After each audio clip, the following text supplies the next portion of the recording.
Mic डालने पे मैं हवा आता हूँ। हाँ कम होना बात करने पे मैं घर के रहा जी ना कोई दिक्कत नहीं जी मेरे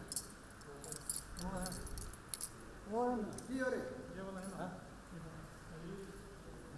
ये तो रंगा हो रहा है जो ऐसा करो कि मकान हमारा तरफ बात में नहीं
Şimdi deli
Yeah, my question.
Aló, aló, aló, aló.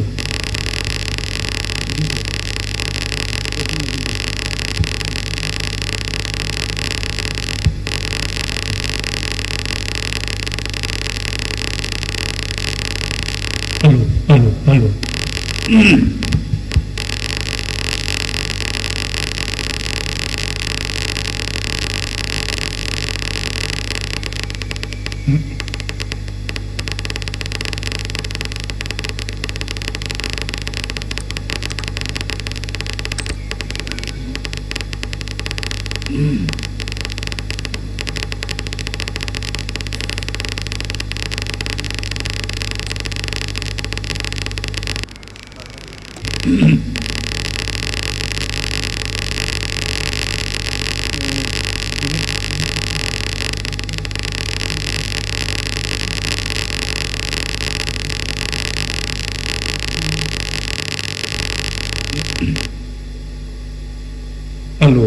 hello. Good afternoon, all the Sangha members. So, afternoon session is the technical sessions, and today we have two speakers. One is Venerable P. Sivalithero, and his paper is on a study of medicine in Pali literature. And second one technical session is by Venerable Paramaha Bhattasako no Pio Baso, and his paper is on again a study of second technical is on Sangha Karma, Katina and Sima ceremonies. And after that, both of these papers will be open for discussion and question and answers. So I will be very faithful to the timings, and whosoever want to make any questions or comments, please be it short and to the point. Jamne gendu gide and tane de seratik jenlendu yechi tamju dwe tengni begi any Kawana begi sungshe de any should Tangbut Shagane she the Chega Patula any Zomsho lawyer Tang Jalo Naya any Chiwatile talk to what a tea order they or it in the Indugala and that Tangbudi any Nede Peace Civil Lady, Mahabodhi Society of India, Sarnat Varanasi, and Kurangi Somshoti, and Mengi Shikore, Mengi Dekor, that the Paliki Nagirang Shinangola, Nagri Nangola, and Mengi Shi did the Kanejore, that is Tortis. He should Tango Chagani, the Niabato, Somsho lawyer, they should check it. And this would choosing even is by Pala, any talent Gindede, and a Paramaha Basakon, Pio Basoke, any Sangakama, Kendungi Letang, any Sakang, any Tsam, any Choka Kandichi met, equal any Kurangiti too, and the Chuchik Nalola. Any Gendungile, Sakam, some gate or Academy, choose chick Piaja.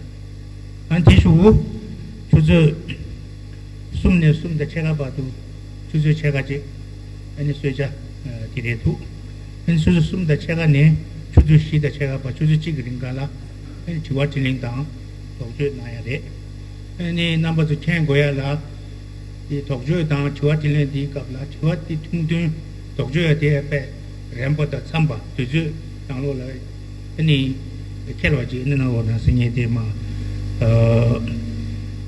some Jaraki issue. So, Sivali is coming, okay, so he's on right time.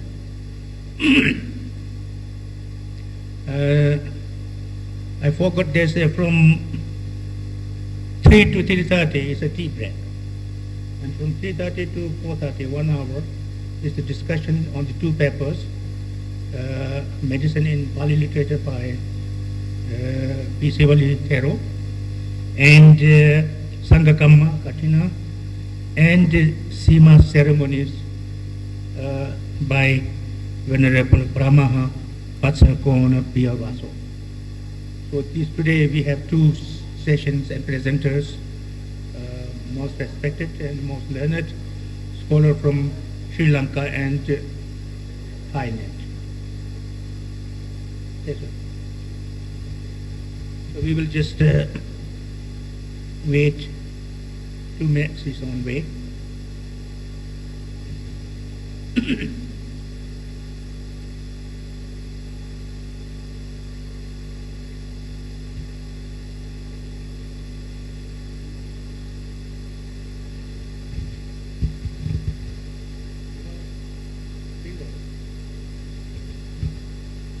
Bante, you have been a little bit late by 2 minutes.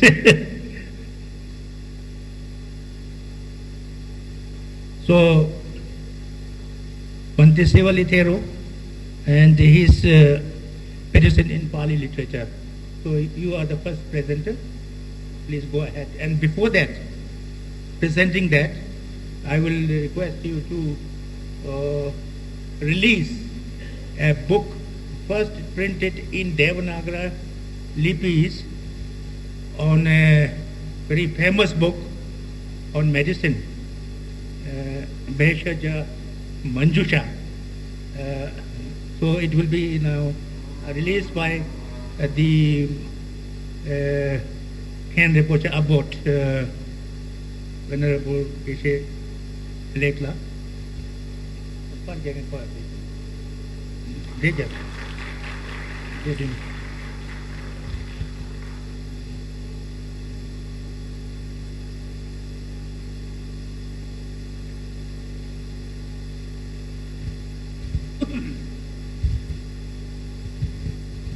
So this is a very important book on medicine, and I think they are anonymous writer, or sometimes there is also 2 or 3 persons whose names are related with this thing, but very important text. First time, published in the Devanagari script. So I now request Bante Sivali Thero to begin his talk and finish it in half an hour. But you can just summarize or do whatever.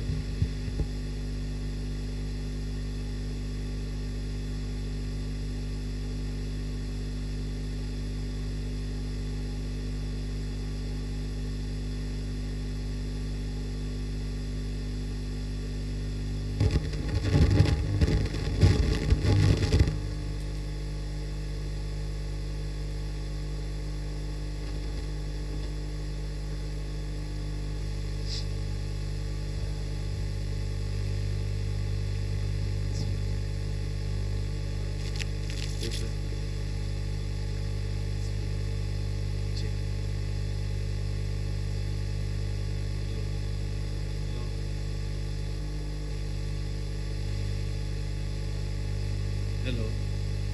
Hello. Hello. Hello. Hello. Hello.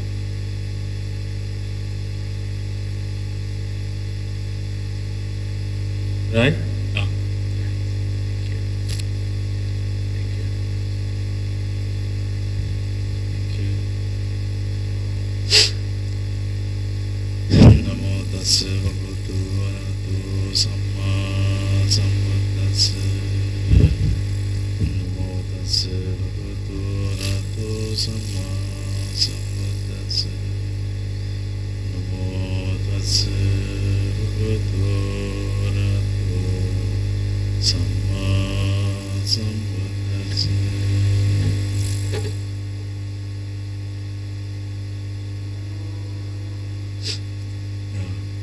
Most Venerable Mahasangha, thank you for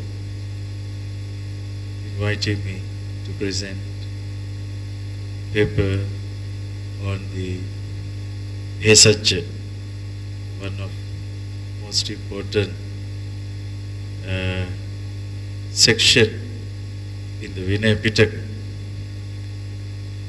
And I am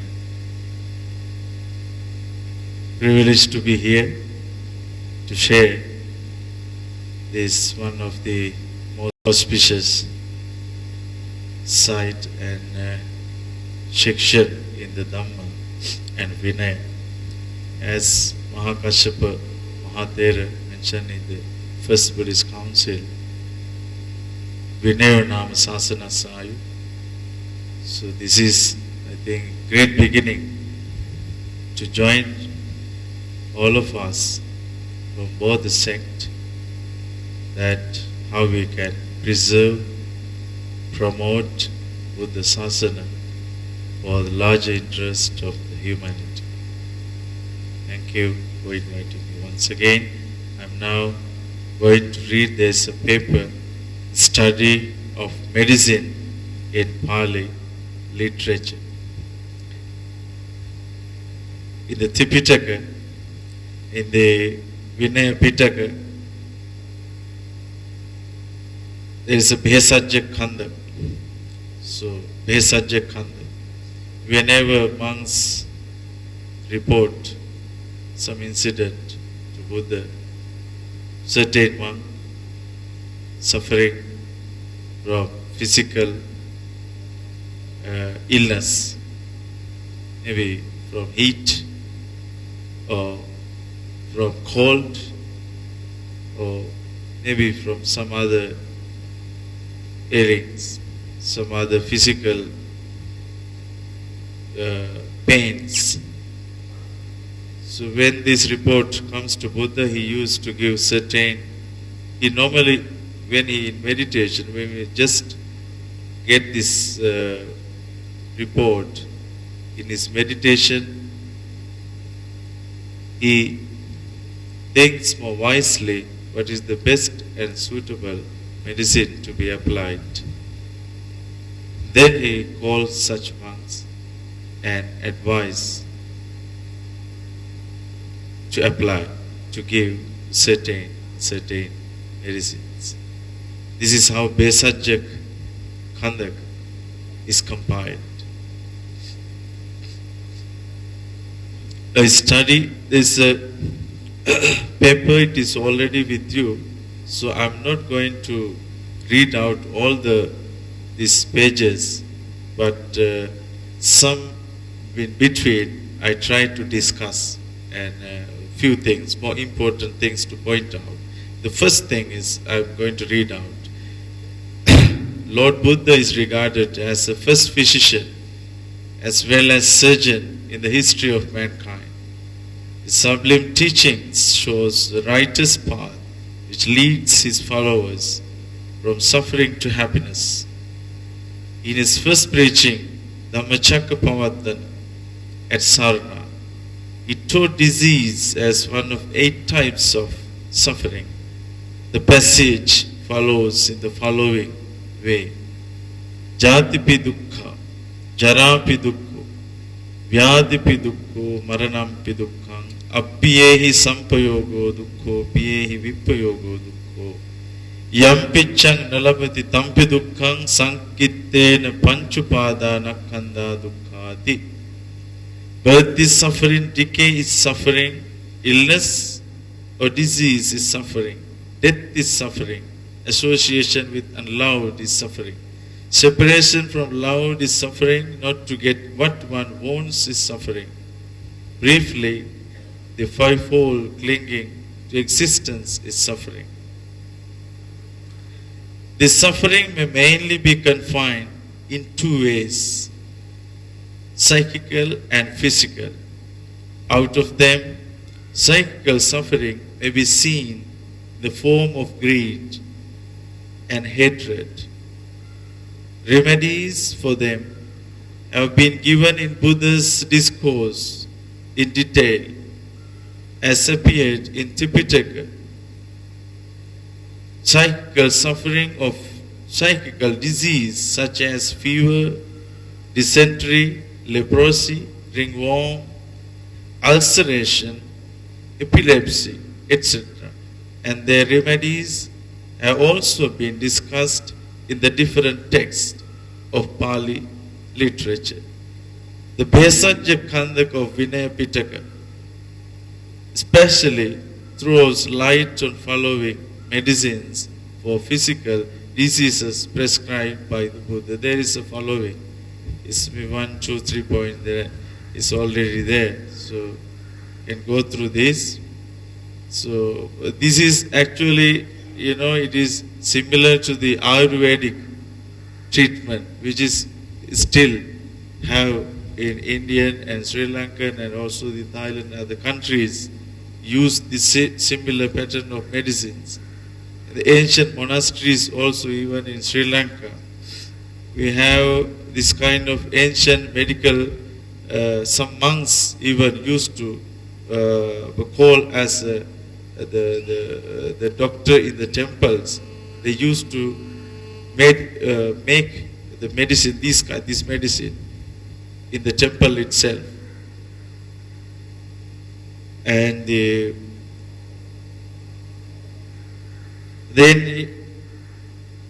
the important thing is here, Buddha regarded as the Bhesajya Guru,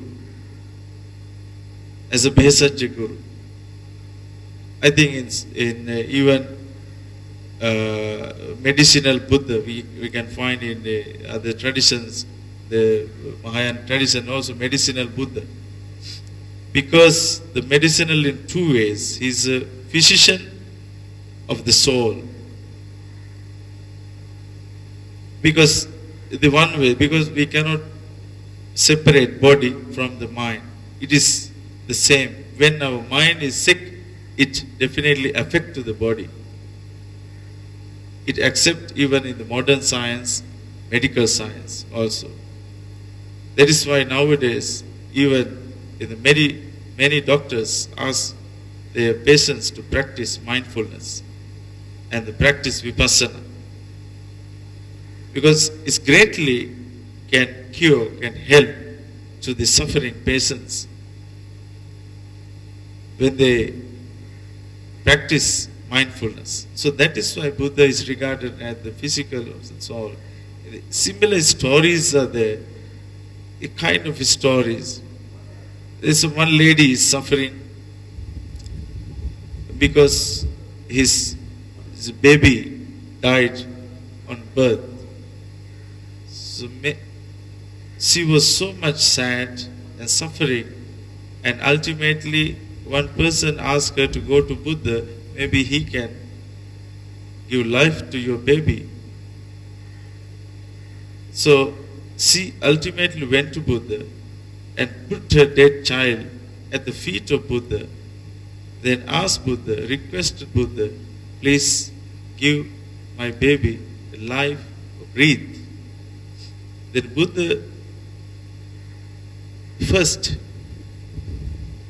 seeing this lady was so much suffering and painful, just like madness, that he was, because he is a great compassion, Mahakarunik. So he told this lady, yes, your baby can be cured, but on one condition. Please bring some little seed, mustard seeds, where there is no one died.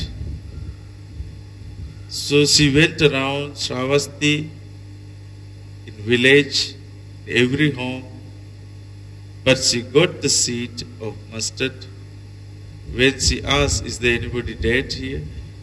The reply was, there are many people, our father, our mothers, children, husband, wife, somebody died in somewhere. And ultimately, she understood herself that death is a natural process. If there is a birth, there is a death.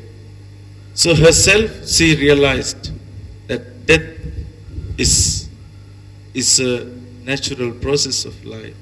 So in this way, Buddha never teach her any other things except herself made her to understand what is the meaning of death herself ultimately. So that is why Buddha always used to read the mind. Here that is a piyahi vipayogo dukkho, because Buddha know that the dearest one, separation from the loved one, the dearest one is a great pain. So that is why it mentioned in the first truth, the first noble truth, piyahi vipayogo dukkho. In this way. And the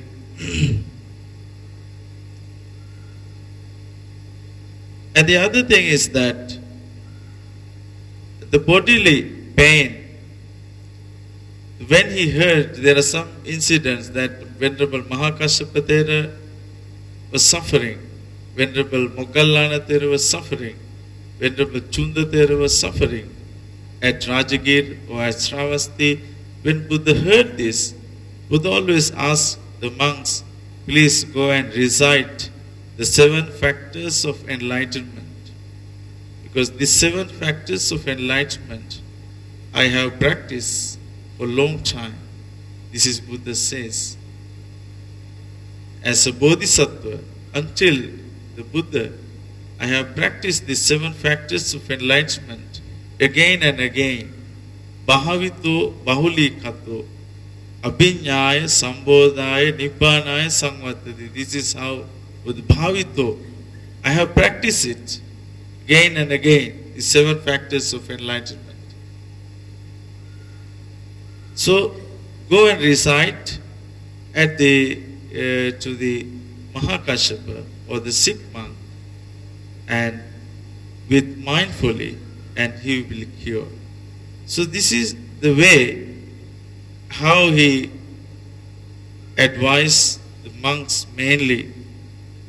Apart from that, he is a surgeon as such. You can say he's a surgeon as such. He prescribed in the numerous way.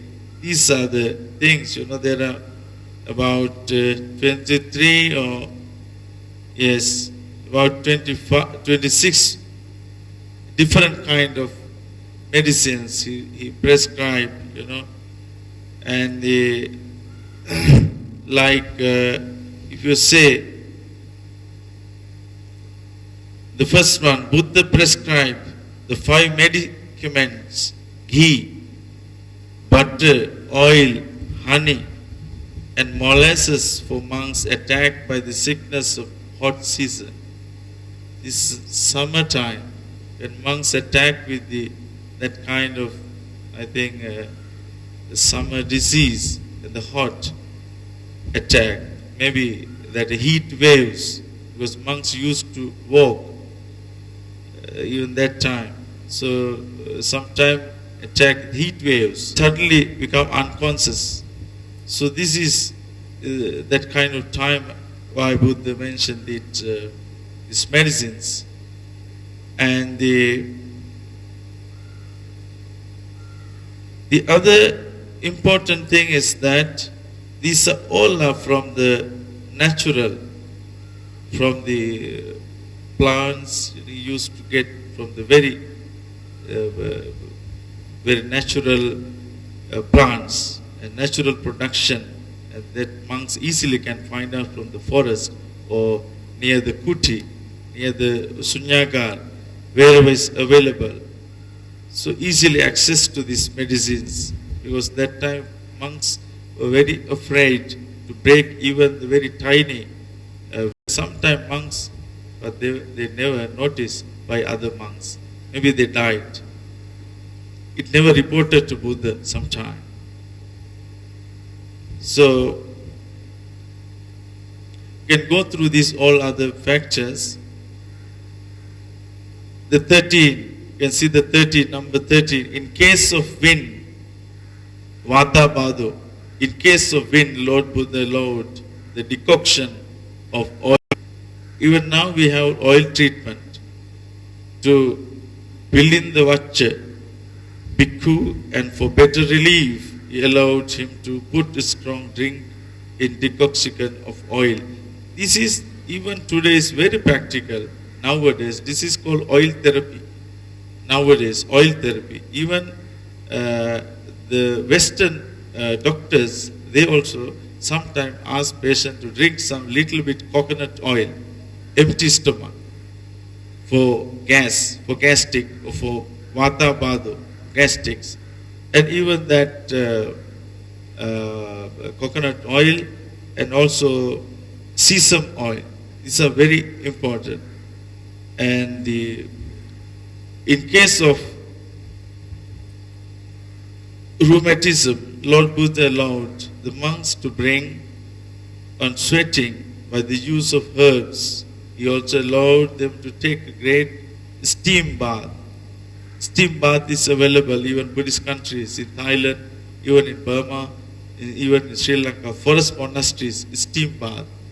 Even nowadays, when monks attack with such cold and the long-time chronic fever or cold. So the steam bath is very important. And especially he gives some food, just now we released a book, Serajeymonastery. This is the first book related to the medicinal treatise in Pali literature. This is the first book. This is written in Pali, the 13th century in Sri Lanka. The writer is still not confirmed. This is the first time translated to Devanagari script. Just last January, it printed out, and the 2 days we released on this occasion. This is called Serajeymonastery. Devanagari script. There are about 63 treatises of various medicinal practices and the important guides. It's collected from the, I think, Vinaya Pitaka, from the Serajeymonastery, and from other resources. And especially Buddha gave advice to the monks to be more mindful on their food. Most of the sickness are coming from our food habits, maybe wrong food habits.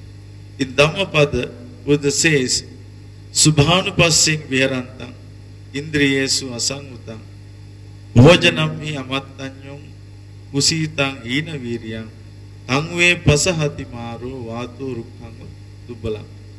In Dhammapada he says, Subhanupassing viharantang, those who only see the things lustful and all the things based on the worldly matters, thinking only worldly matters, and taking food in appropriate times. And the person is living idle and lazy.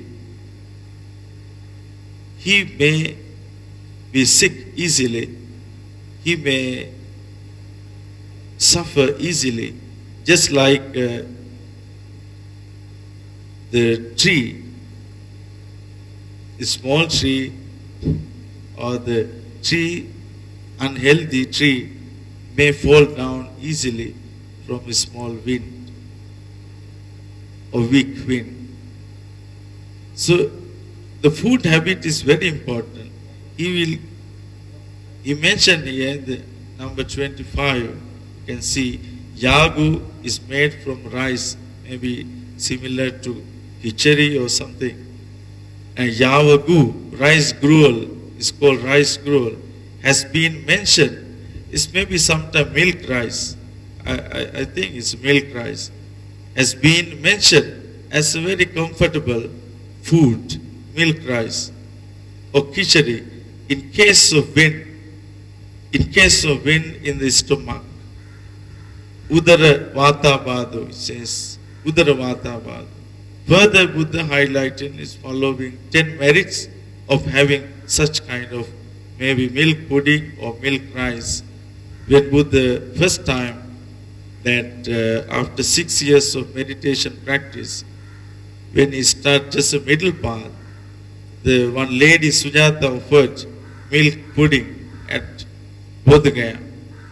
That is, then Buddha start again to practice meditation, and he got little strength after that first milk rice. He gave 10 benefits from this milk rice. He who gives rice, milk, or rice gruel gives life. Rice milk gives color. It gives joy. It gives strength. It gives readiness of mind. It gives hunger. It removes hunger. It dispels thirst. It sets right the humors of the body. It purifies the bladder, and it promotes the digestion. That is why the most of the monasteries in Sri Lanka, even today, early morning, maybe 6 o'clock, they give this kind of gruel, rice gruel, early morning. It's easily to digest and healthy. I think even in the Thailand and the most of the Taiwan or Korean monasteries, we can find in the early morning, they give this kind of rice gruel for the breakfast most of the time. So it's very beneficial. So we just go further, few things from the Tripitaka. From the Tripitaka, it appears that Buddha was not only a spiritual therapist, but a physician who prescribed medicines for the people suffering from physical and mental diseases. His preaching was not exclusively confined to spiritual realms, but they also extended to realms other than spiritual to cover the varied phenomena of life as a whole. The Buddha was a healer of spiritual maladies is evident from practically most of the teachings enshrined in the Pali Canon. There are many suttas which bear it out, but the reference where Buddha is seen prescribing medicines for the common diseases like leprosy, boils, epilepsy, dysentery, fever, etc., not few.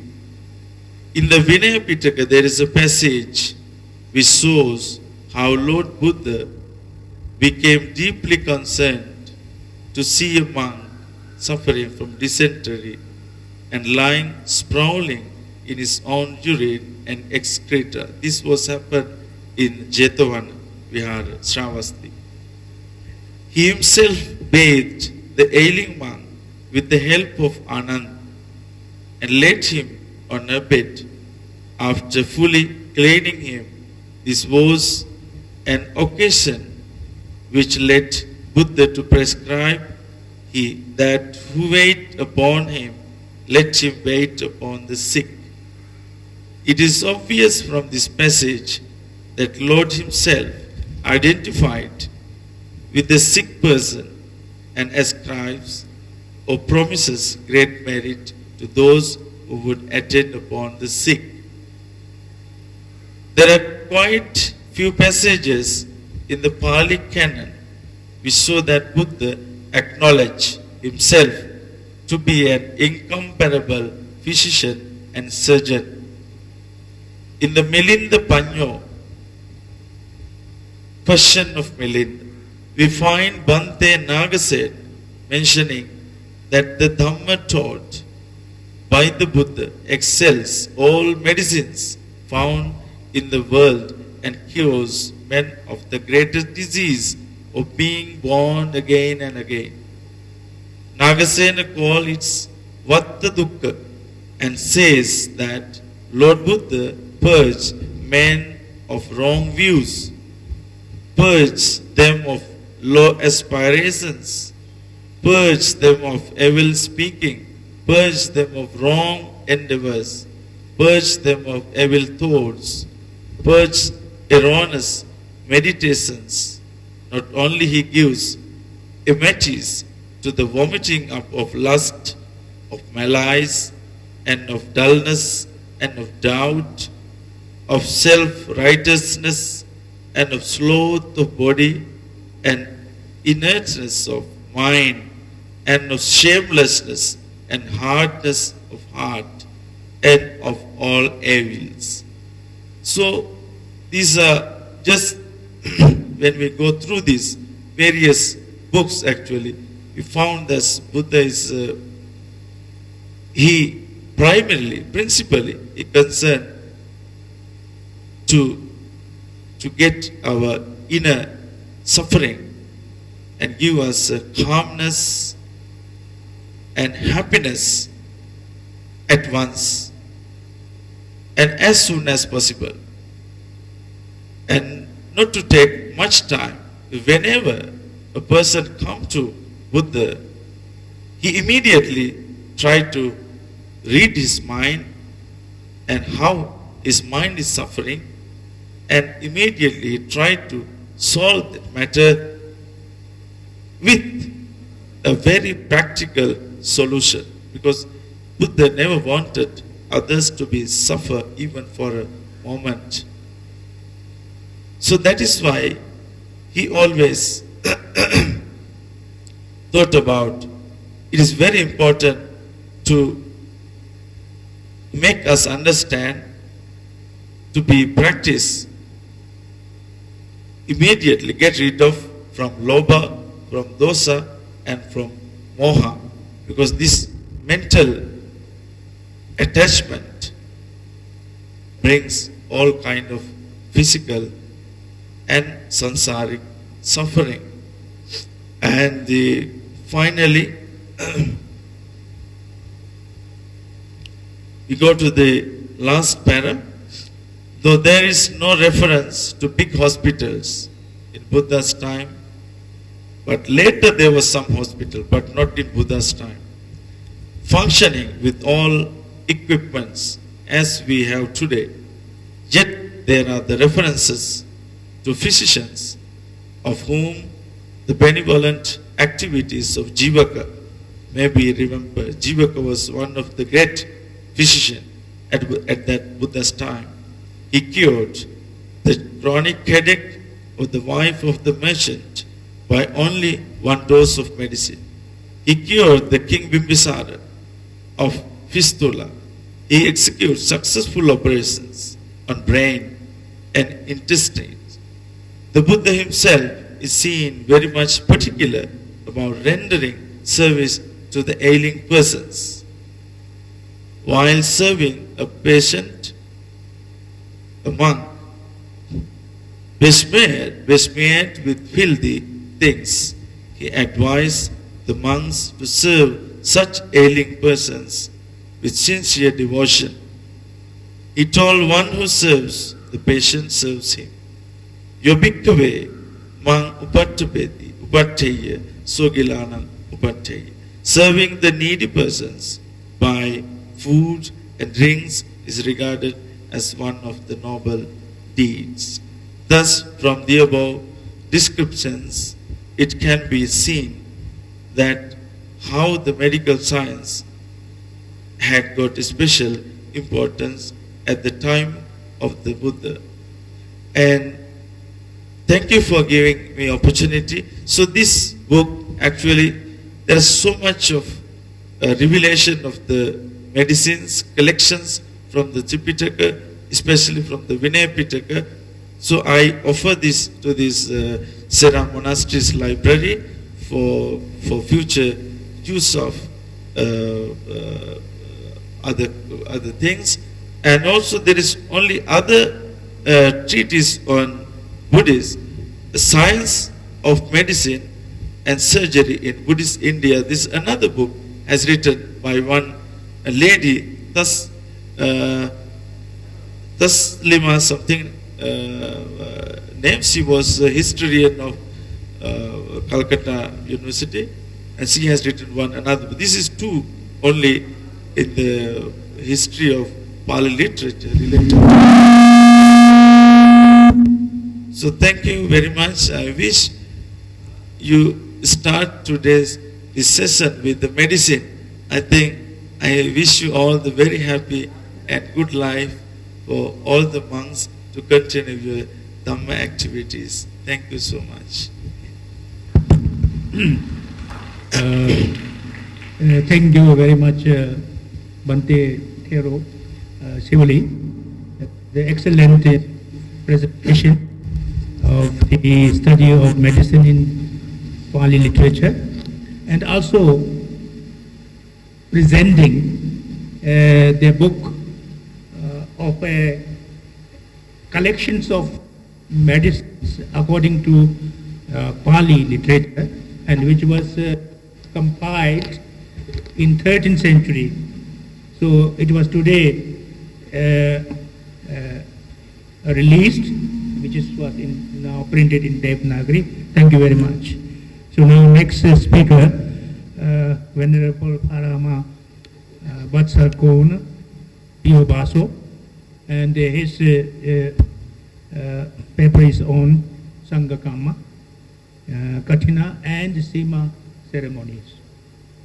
So before that, he want to present one of the books, published very recently to the abbot of Serajeymonastery, and for the Serajey library. And he thinks that Bante Sivali also thinks that this, medicine, work which is in Devanagari could be translated into Tibetan after some times, and that would be a very good one.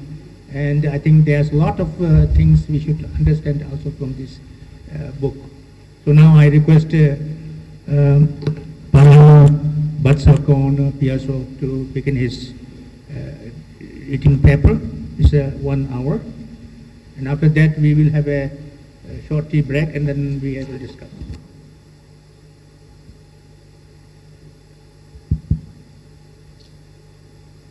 Namatu Ratanatayasa.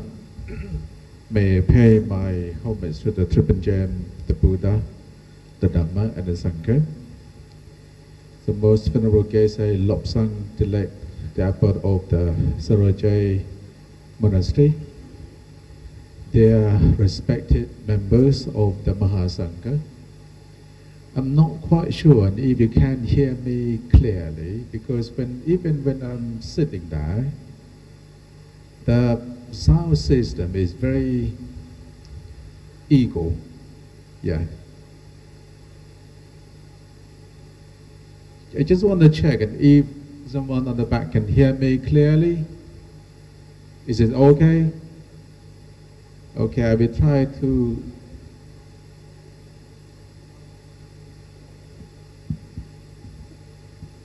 a little bit louder. Now it's getting better?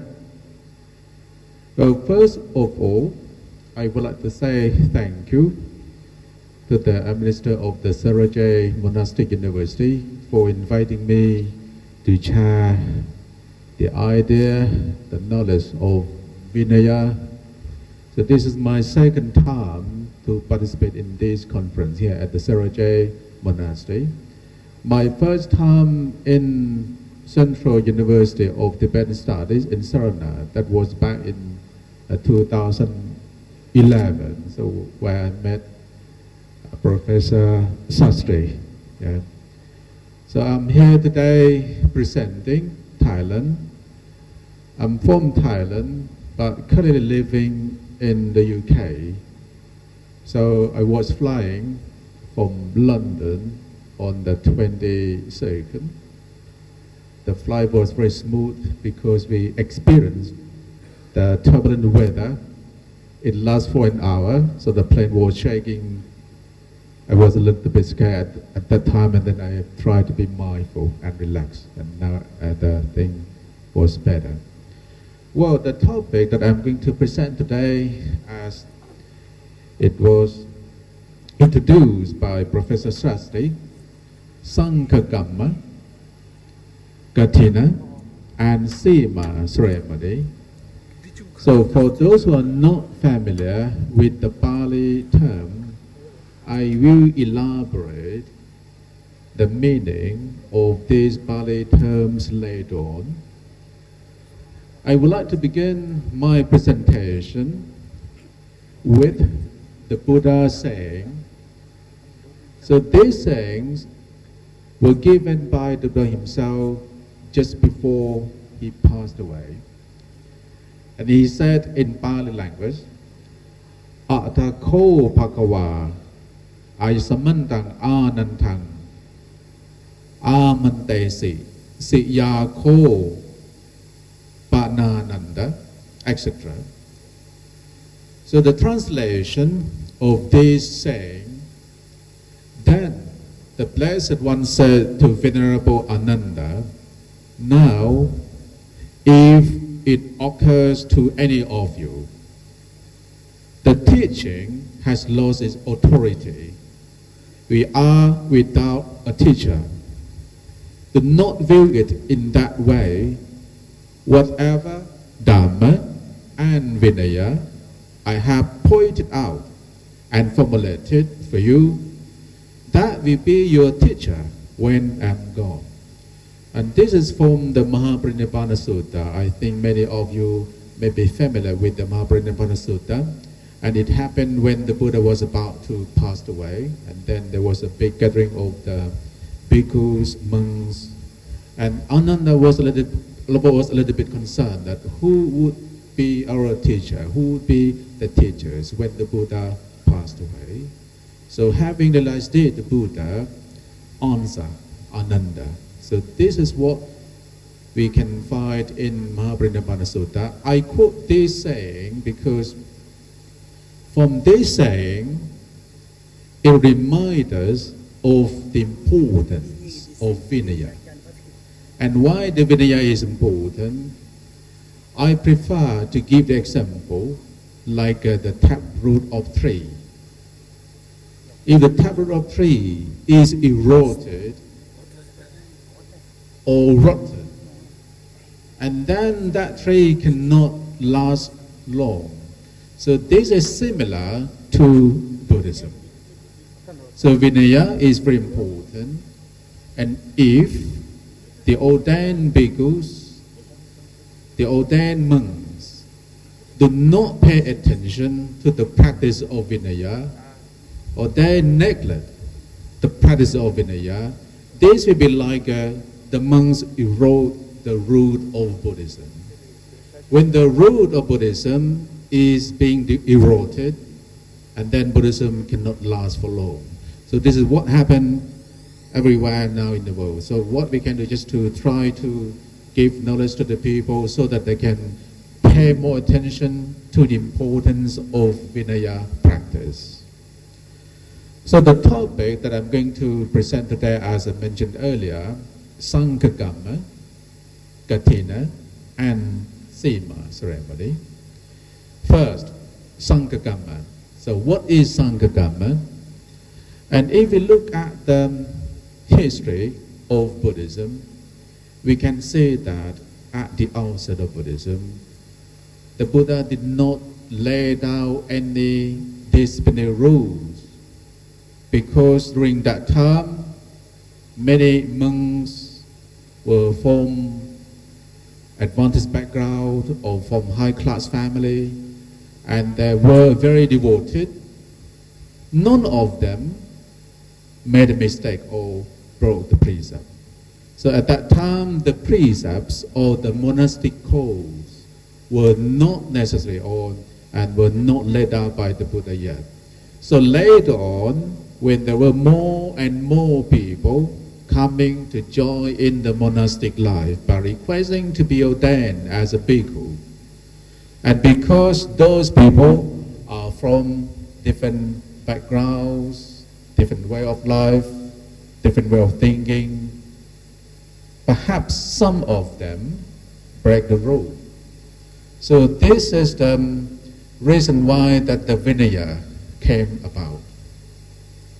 First, there was no Sanghagama, but the Sanghagama occurred because the increasing numbers of bhikkhus or monks.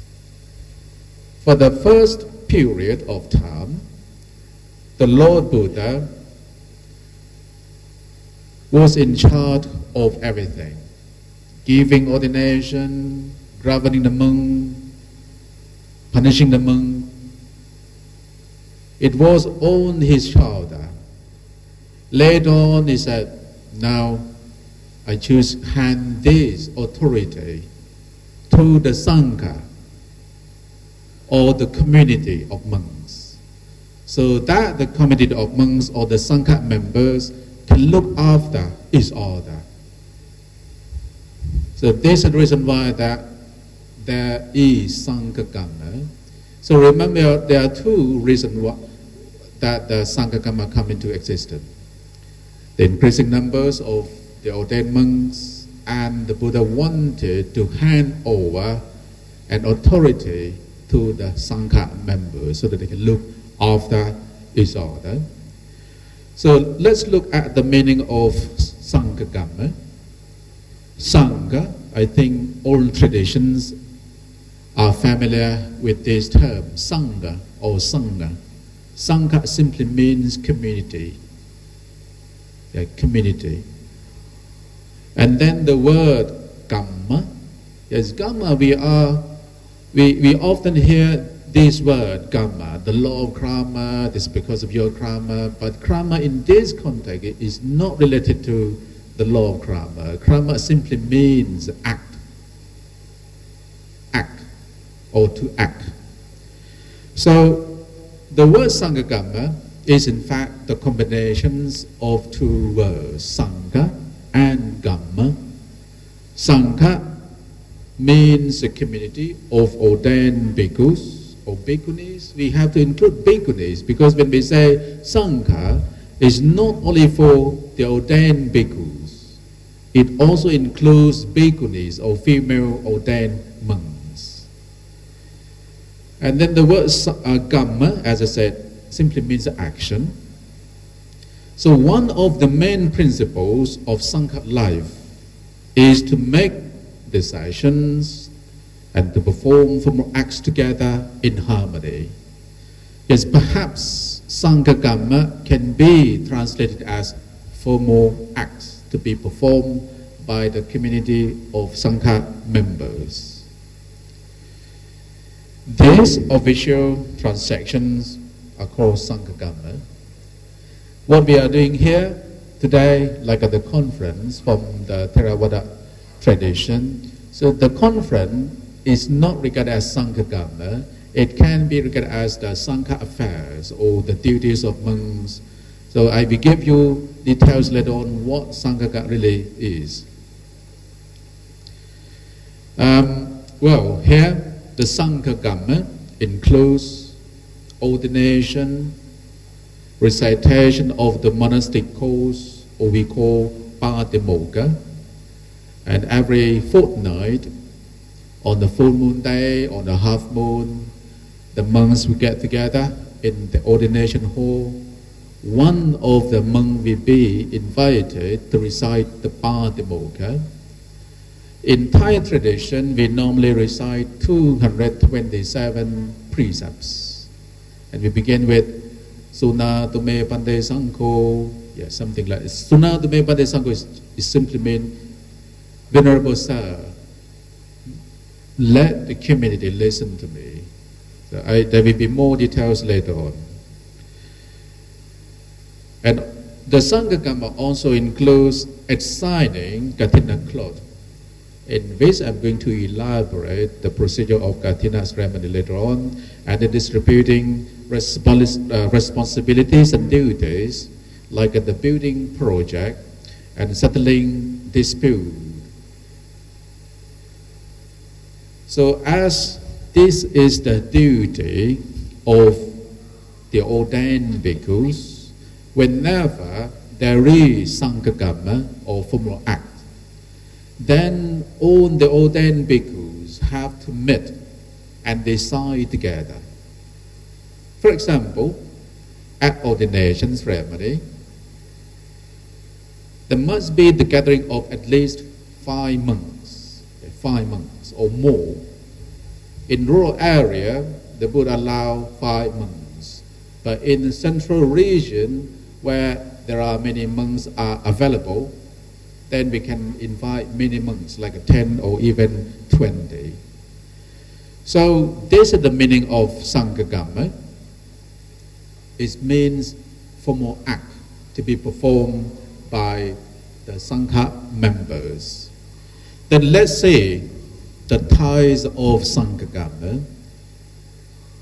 According to Theravada tradition, Sanghagama or formal act is classified into 4 types as follows. The first one in Pali, Appalokana Kamma. Yeah, Appalokana. In Thai we simply say Apollo. Yeah, perhaps in Sri Lanka they say something similar. What do you say in Sri Lanka? Appalokana. You have Appaloka. It's like the act of obtaining consent or permission. Before distributing food to the Sangha members, one of the Buddhist monks will be invited to say something. Okay, today we have this food, and then on behalf of the Sangha, I would like to distribute this food to all members. And this is called Appalokana. Yeah? And the second one, Nyati. Yeah, Pali Nyati, in English, motion. So this is to inform the Sangha, the topic, before they perform any formal act. For example, before the monk recites Patimokkha or the monastic code, the monk will set motion by saying Sunatame Pante Sangho. Sunatame Pante Sangho simply means please listen to me. And what we are going to do is to recite, to listen to the Patimokkha, and then the recitation of Patimokkha will continue. And the third Sanghagama is called Yatti Tuti Kamavaja. Yatti Tuti Kamavaja. In English, 2-time pronouncement. For example, before this kind of Sanghagama takes place, the monks need to set the motion or yatti. This example can be seen when we perform Kathina ceremony, and the Kathina ceremony will be complete after the monks make a decision that which monk is eligible for the new cloth or the new Kathina robe. And then last one, Yatti Chatukama Vaja, 4-time announcement. The Sangha will perform 4-time pronouncement at ordination ceremony or preparation giving ceremony in Pali, Parivasa. So when the monks have committed one of 13 Sanghadisesa, then he will be given preparation giving ceremony or parivasa. After he has finished parivasa, 15 days or it depends on how many days, and then the purity confirmation ceremony, or in Pali Abbana, will be given to him.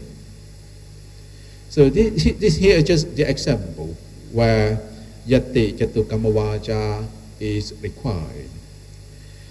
So to perform the Sanghagama on behalf of the community, the minimum requirement of a number of bhikkhus or monks is 4. Because 4 monks form Sangha,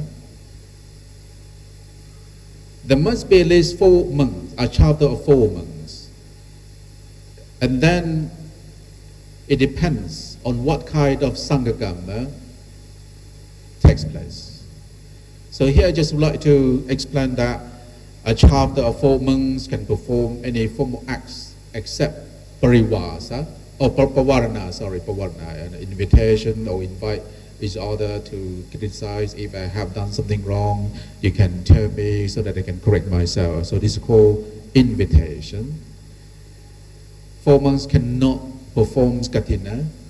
4 monks cannot perform ordination ceremony. 4 monks cannot perform Abbana or purity confirmation ceremony for the bhikkhus who have committed Sanghadisesa.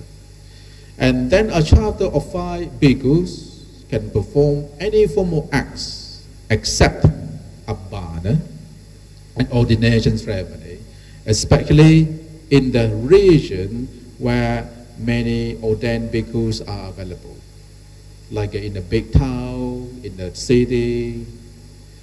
A chapter of 10 bhikkhus can perform any formal acts except Abhana. So last, a chapter of 20 bhikkhus can perform all kinds of formal acts. So here are the list of numbers of bhikkhus who are allowed to perform any formal acts or Sanghagama. So I will finish the Sanghagama here, and then I will move on to say about the Sema. So Sema is Pali. First, let's see the origin of Sema. One of the prior conditions for the existence and continuance of the Buddhist community is a boundary. So boundary is a translation of the Pali word Sema, which defines the space within which all members of a single local community have to assemble as a complete Sangha at a place appointed for formal act or ecclesiastical act, or as we have known, Sanghagama. The completeness of the Sangha is a prerequisite for the valid performance of each formal act of the Buddhist community. The invalidity of the boundary therefore implies the defectiveness of the Sanghagama performed within it. According to Theravada tradition, Sema is very important. If Sema is not done correctly, and then it will be invalid. When the Sema is invalid, then the Sanghagama will be defective. So this is very important. So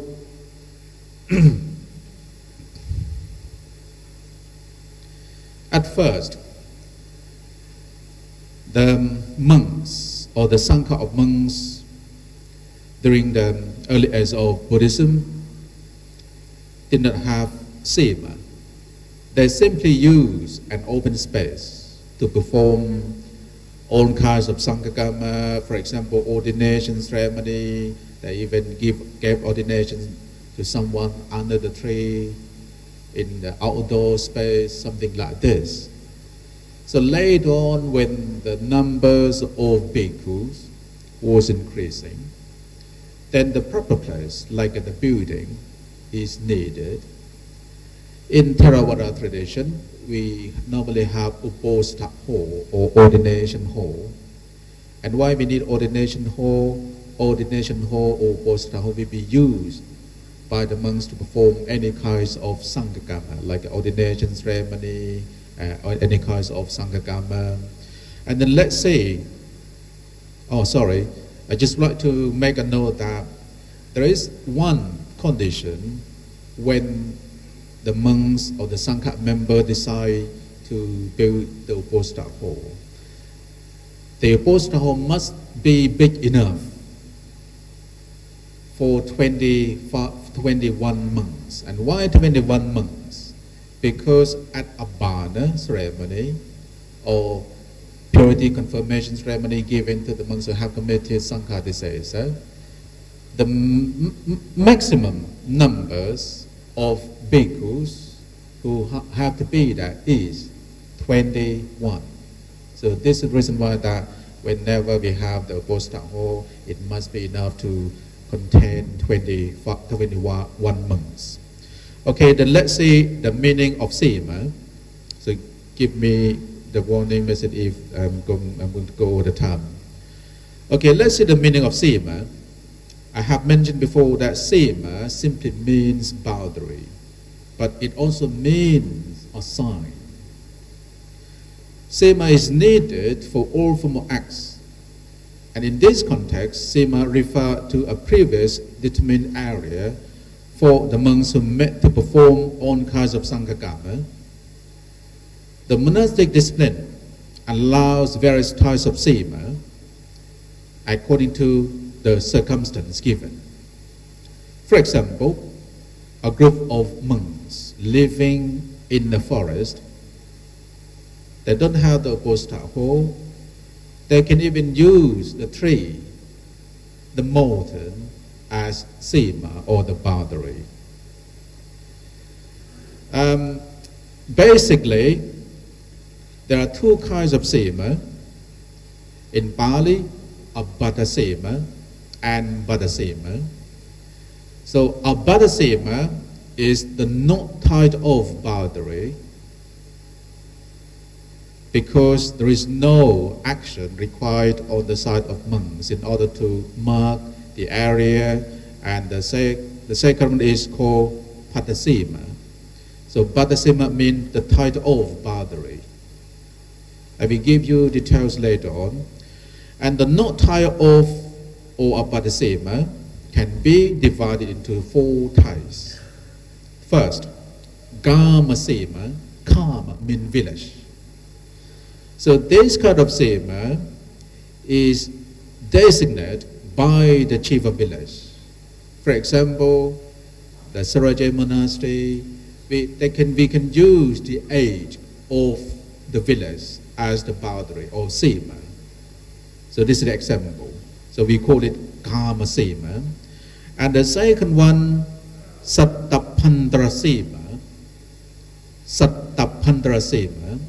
or seven apandra. Seven apandra is equivalent to 98 meters. 98 meters area designated by the monks. So this is called sapandra sima. And they normally use this kind of sima for monks who lived in the forest. The third one, utakukeba sima, a kind of sima designated with the distance of water dropped splashed by a strong man.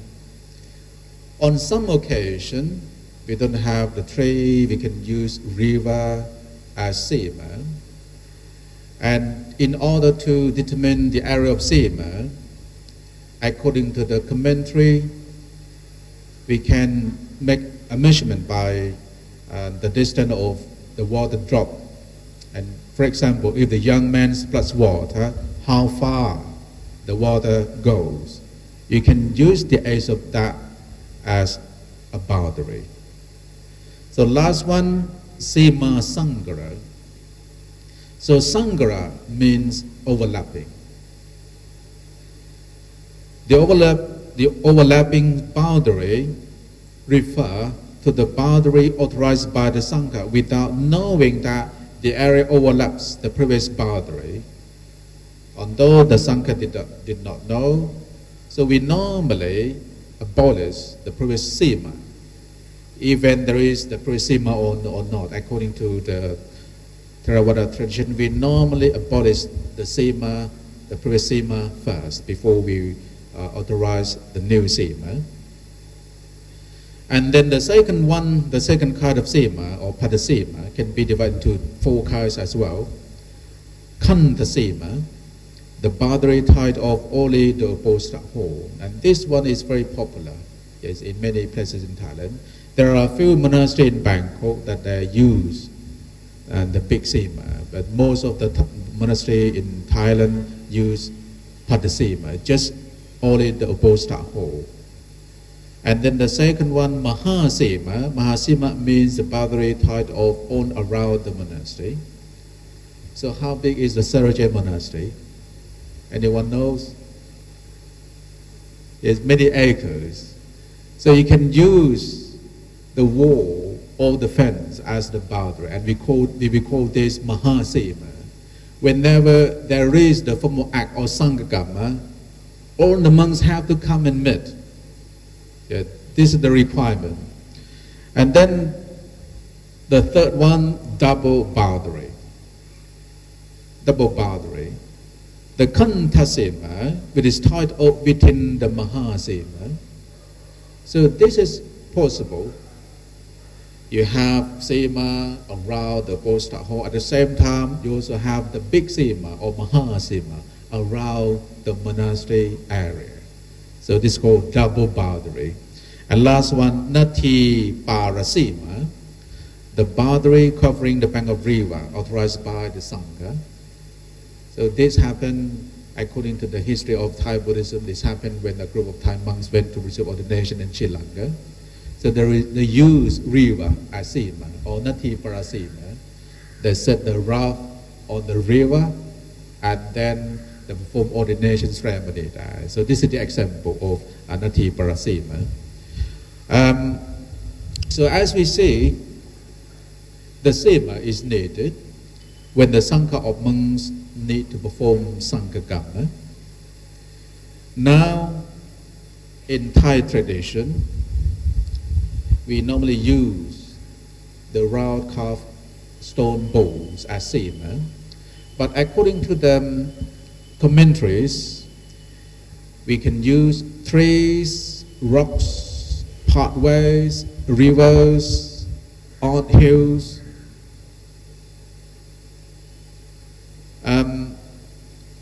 In Thai tradition, we will say something like the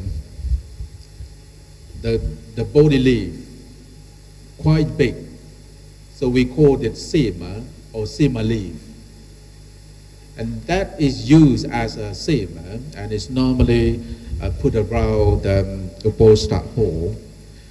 So I would like to go to the procedure of sima ceremony because I don't think we have much time. And if you would like to see details, I'm more than happy to send the paper to your email. So now let's see the procedure of sima ceremony. So when the Sangha of monks have determined the territories and boundaries, the apostle should be carried out with all bhikkhus who are within the boundary.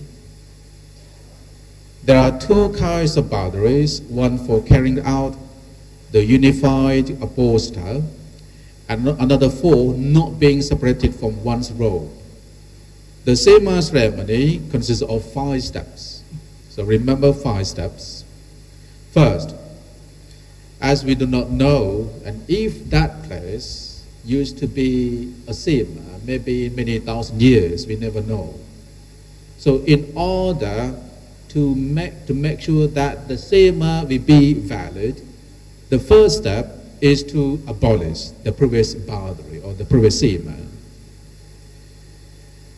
So to abolish the previous Sima, it will go with the not separated from 3 robes boundary be abolished.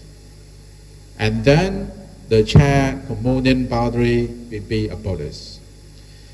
In Theravada tradition, we normally use Pali language. So I just would like to give you the example. To perform the ceremony, yes, first, the not separated from 3 robes boundary will be abolished.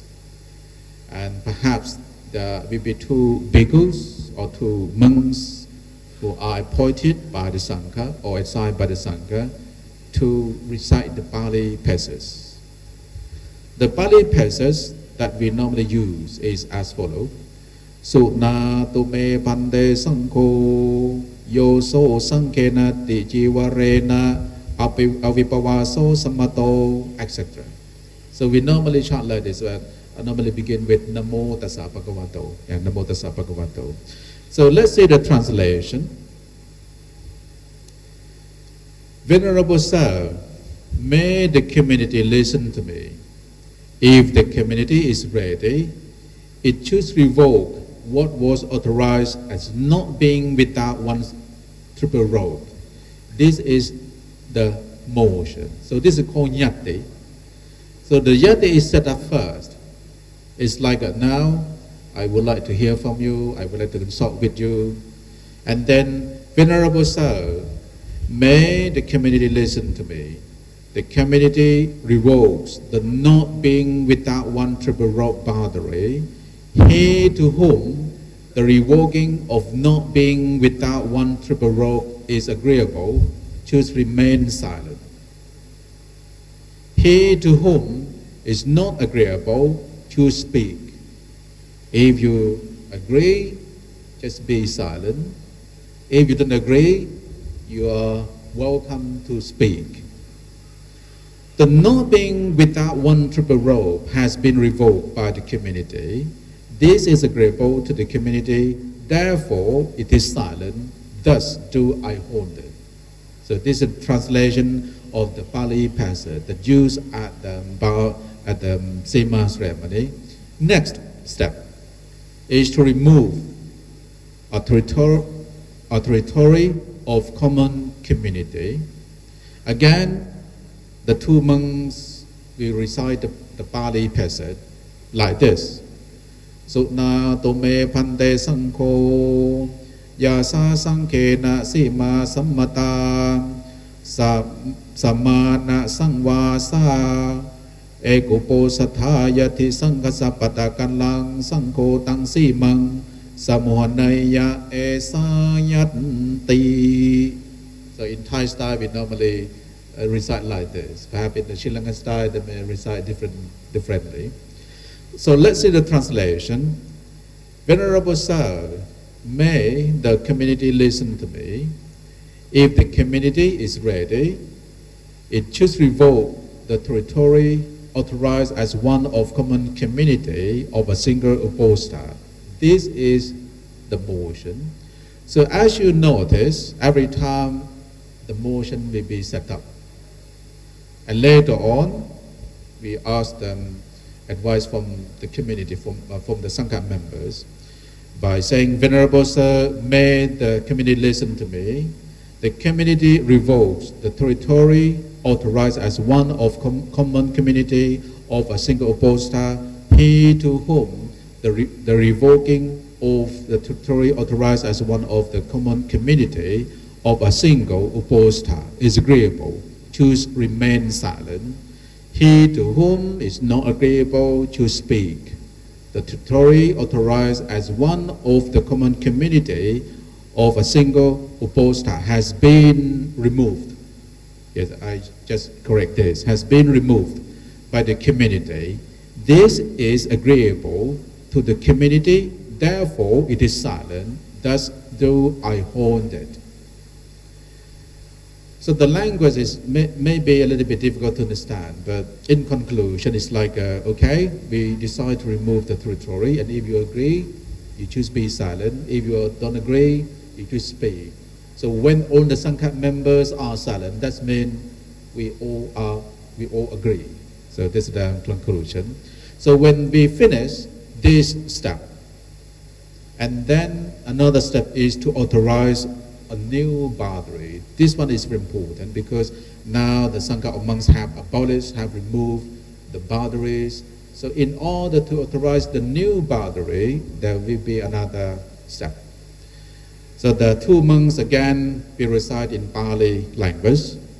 Sutna tome pante sankho ya wata so samanta nimitta kitita yati sanghasa padakalang sankho eteyi nimiteyi simang sammanaya, etc. And then again esayati. Yeah? So let's see the translation. Venerable Sir, may the community listen to me.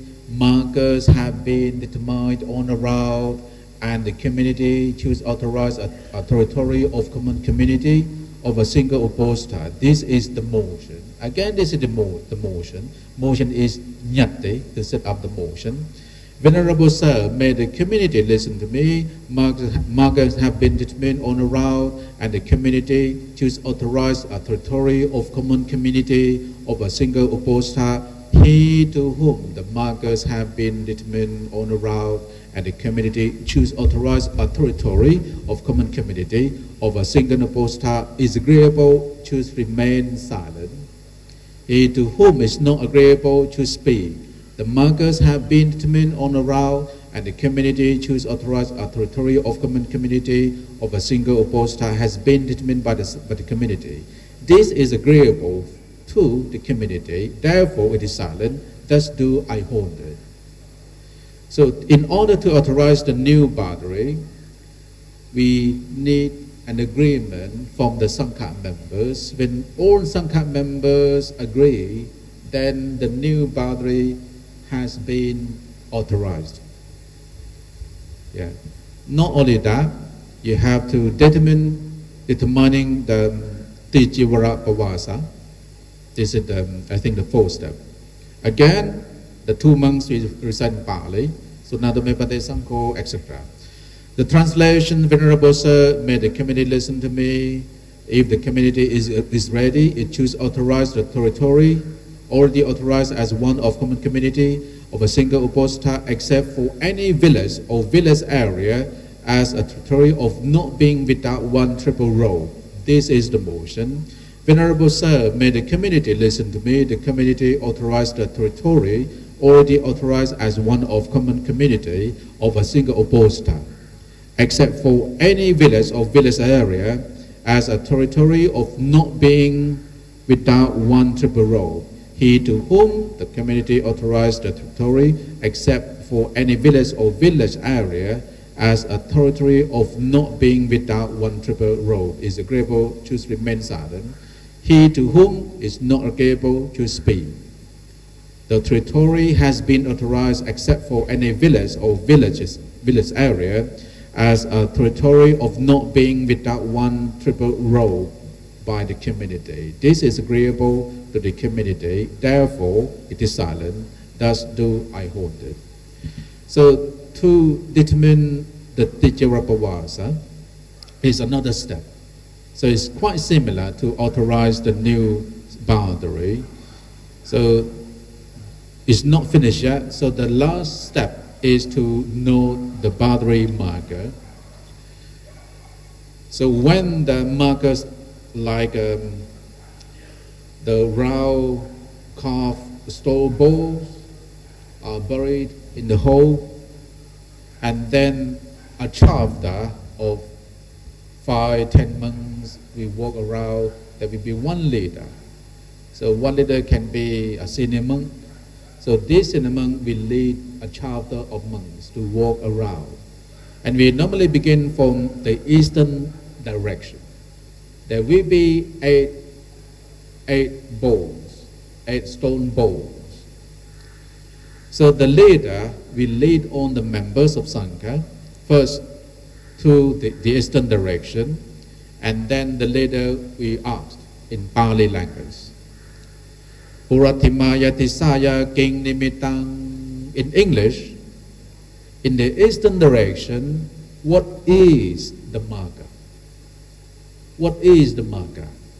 And then the fellow member simply reply. If it is stone, they just say, Pasano Pante. Pasano Pante simply means stone, Venerable Sir.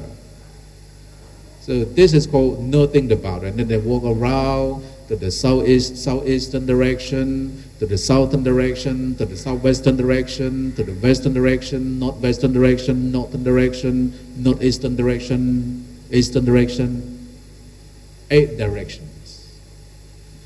So here I have the Pali term for the direction in Pali language. For example, southeastern, Puratimaya, Anudisaya, King Nimitang. Southern, Takinaya, Disaya, King Nimitang. Yeah, so this is in Pali language.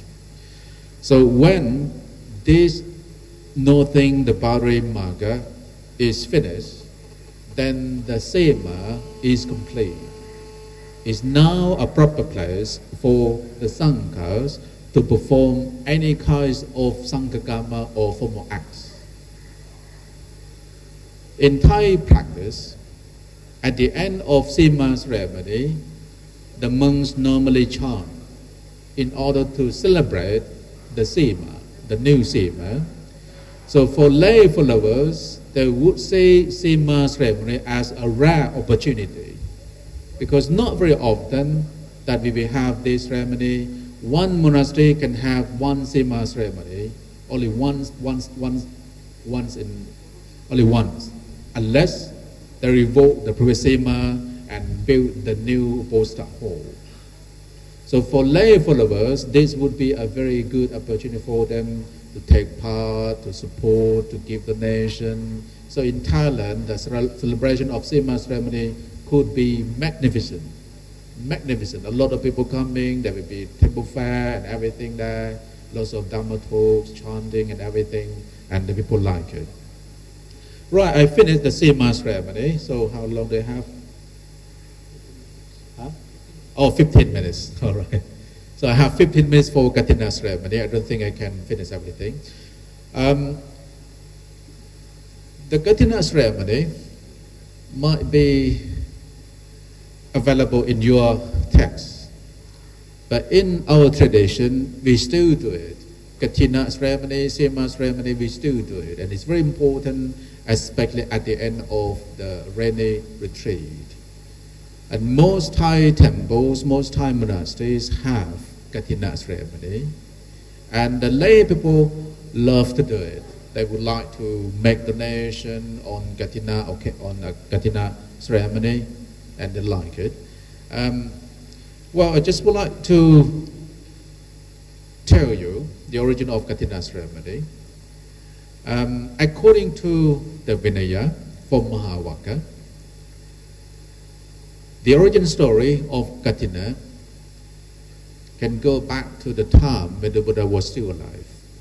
And then there was a group of monks who really want to see the Buddha, but he couldn't make it because the first day of retreat began before they arrived at the place where the Buddha was residing. At the end of rain retreat, then they continued their journey to see the Buddha with much difficulty. Their robes were wet because the rainy session was still on. Then, having seen the monks, the Buddha asked them, "Are you well, monks? Are you well, bhikkhus? We are well, but we have difficulties with robe." So because of this reason, the Buddha said, "Okay, I allow you to have the Katina robe." So Katina robe is an opportunity for the monks to have more robe or to have time to find a new robe. The Katina simply means frame. Originally means frame, the wooden frame, because in the ancient time the monks used the wooden frame when they made the robe, when they sewed the robe. And when we look at the robe, we can see that it's not the one big piece of clothes, but many pieces. So in order to make the robe, you need to collect many pieces of cloth and then sew them together. So to make the Katina, there are many conditions. For example, there must be at least 5 bhikkhus who are residing at that monastery, and you can't simply ask the Katina from the lay people, and if you ask Katina robe from the lay people, it will be invalid. It won't be called Katina. So the Katina is just the piece of one cloth.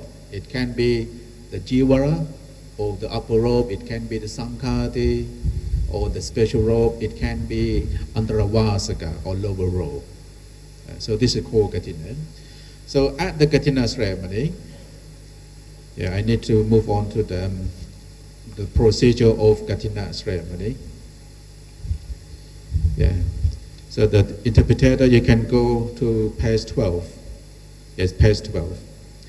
The procedure of offering Katina cloth to the Sangha. And if the monastery has 5 monks minimum, then that monastery or the monks in that monastery are eligible to receive the Katina robe. The sponsors can be a lay people, lay devotee, or even the monks, but not from the same monastery.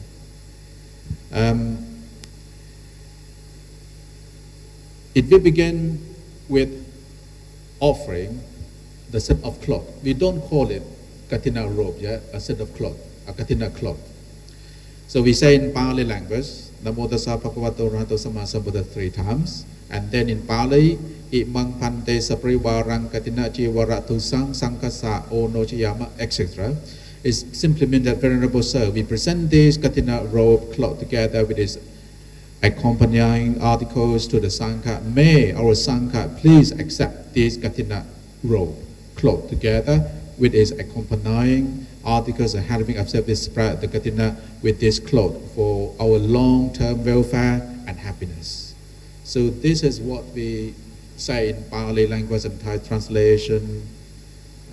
Now in Thailand, the lay devotees normally do this. Even the king, the royal members do this.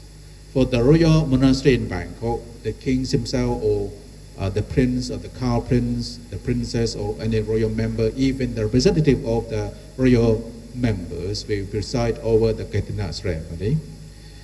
And after they finish this, and then the monks will perform their duty. And there are two parts of the Katina procedure. First, it can be 2 or 4 monks. The 2 monks will do, and we call it apalokana or consultation.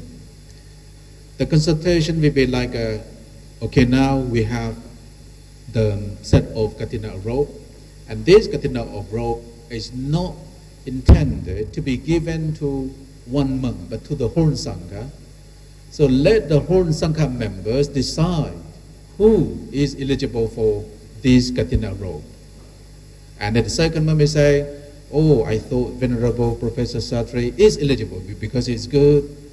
If you agree with me, be silent. If you don't agree, you can raise your hand. No, I don't agree, but you need to give the reason. Yeah, this is what happened at the consulting with the Sangha members. So when they agree, they will say sadhu. Sadhu means good, Venerable Sir. Well done, Venerable Sir. We agree. And then the Sangha Karma will take place. We can't simply, okay, we want to give this Katina robe to you. So to give the Katina robe, it must be done by the Sangha Karma. We call it Yate Tutiya Karma. Yeah, Yate Tutiya Karma. So 2 monks or 1 monk will be appointed to recite the Pali. So we normally say Pali like this. I always begin with Namo Tassa Bhagavato. Yeah. Suna to me pante sangko itang sangkasa katina to sang upanang yati sangkasa patakan lang sangko imang katina to sangaya samato. Yeah, samato means, for example, Sastri, Dataya, Katina, Ngateritunge Sayati. This is the motion. Again, Suna to me pante sangko itang sangkasa katina to sang upanang sangko imang katina to sangaya samato. Satri Teti Katina Ngataritong Yasaya Samato Kamati Imasa Katina Tusaya Samato.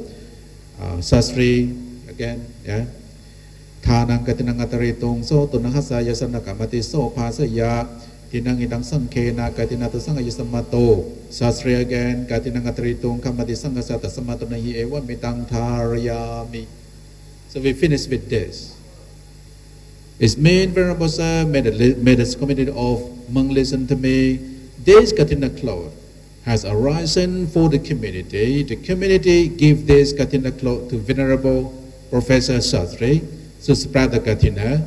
He to whom the giving of this Katina cloth to the Venerable Satri to spread the Katina is agreeable, choose remain silent. He to whom is not agreeable to speak. This Katina cloth is given by the community to Venerable Professor Sastri to spread the Katina. This is agreeable to the community, therefore it is silent. Thus do I hold this. So the procedure of giving Katina robe to the selected monk will be finished here. And later on, the head monk or the abbot may give a took, a dharma took, or give the souvenir to the participant, and that is the extra activity. So I think I just finished here. I hope I have given you the clear information, clear picture how the Katina ceremony takes place in our tradition. Thank you for your attention.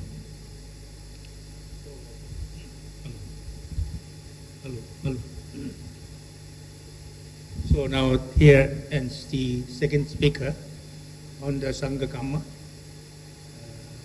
Sima. Rituals, how it should be done according to Pali, and then Katina was how to be, performed by an act of a Sangha. And I think that's a very clear idea. I think in the Sarvastivada Vinaya also all this has to be done. Nyati and all those things has to be performed, and the sima of the various has to be done in that way. And so maybe there is a terminology, a difficulty in applying could be there, but then the equivalent of the Sanskrit or the Chinese would help us. And so this is still a avidya in us not knowing the languages, of this Buddhist tradition. So now we end here, the second speaker, and now we join for a break, half an hour, tea break, and then we can come here, and 3:30 to 4:30 it will be the discussion and the questions and answers. And I request all who want to participate in this deliberations, very important one, that the questions should be very short and precise, and comments also very shorter, so that more people will be available to join and speak their own minds, and any qualm, still there. But at the end, you have the paper, and it's not, we are not finishing today, but it's rather you will just have a continuous of these things. You have email and all those things by which, we can just, if there's any doubt or coming thing or something, suggestions, you can refer each other through email and all by this, modern equipment, so that they will be better equipped, later again coming, for a conference, wherever it will be. Thank you very much.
तार है wire उल्टा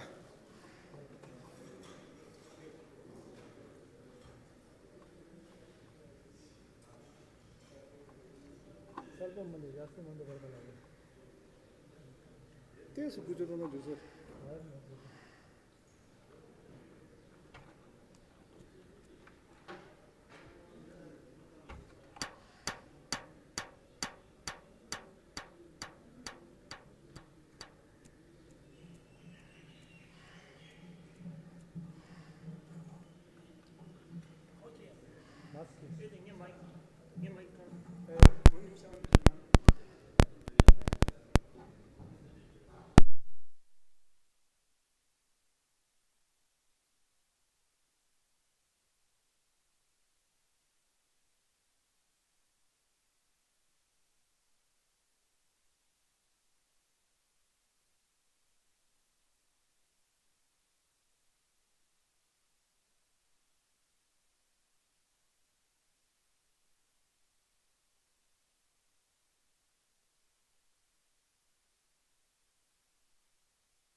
Sorry.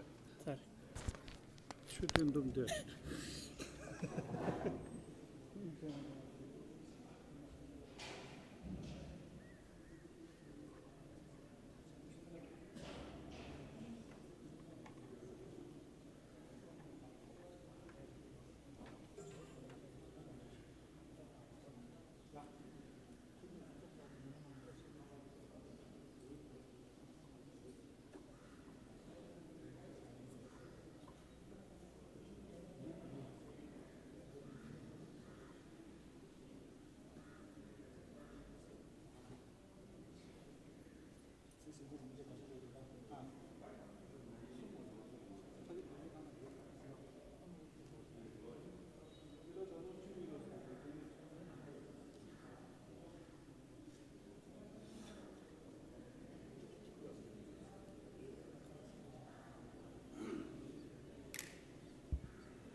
Hello. Hello. Hello. Test. Hello. Hello. Hello. Hello. Hello. Hello.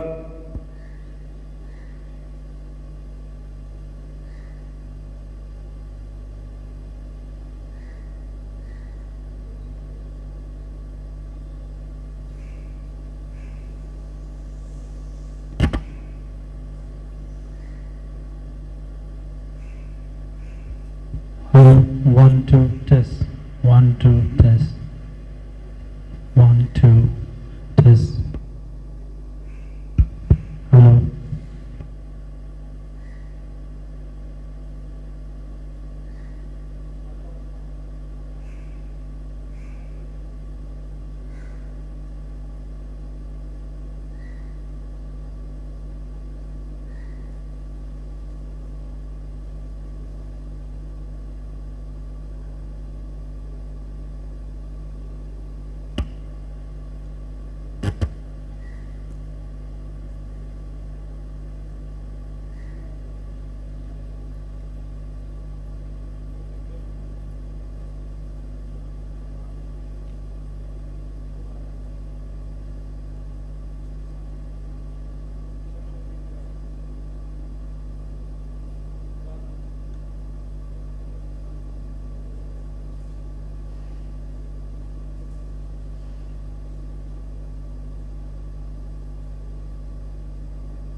Hello.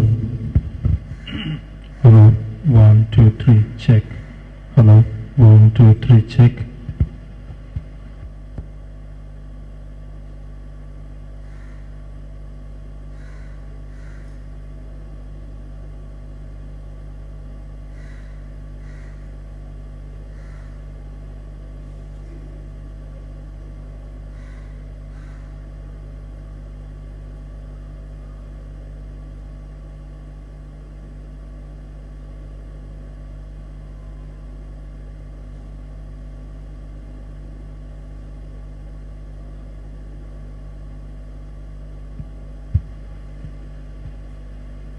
Hello. Hello. Check. 1 2 3 check. 1 2 3. Hello. Check. 1 2 3. Hello. Hello. Check.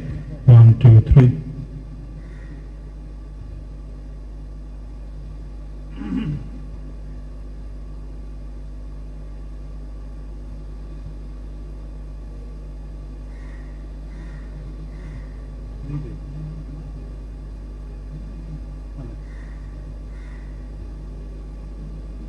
Hello.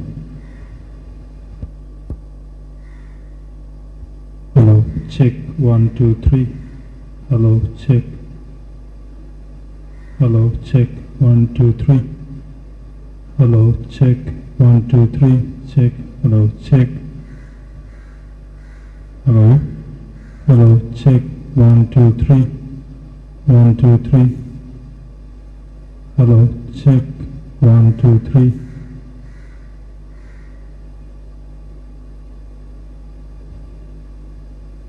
This one.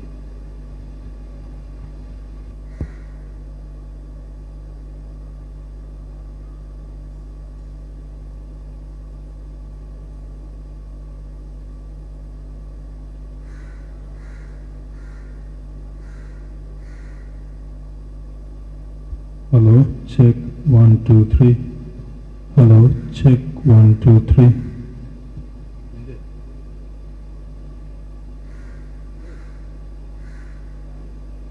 Hello, check 1 2 3. Hello, check 1 2 3. 1 2 3.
check ni test.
Okay.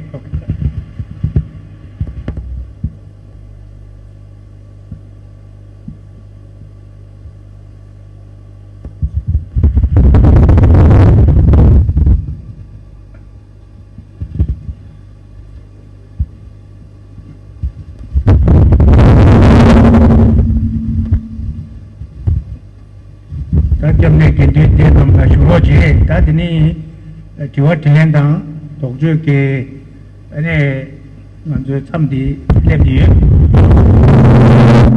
ane pyi no na jiwa tingi na aji jiwa di tundun je sambu je ane kamachik ane jiwa ji sungna shuro je kuni lotawe ke ni kunzulu gyubure Dine joge kwa so chi chela ne sungbure ane yang kasore je ju ne nangi na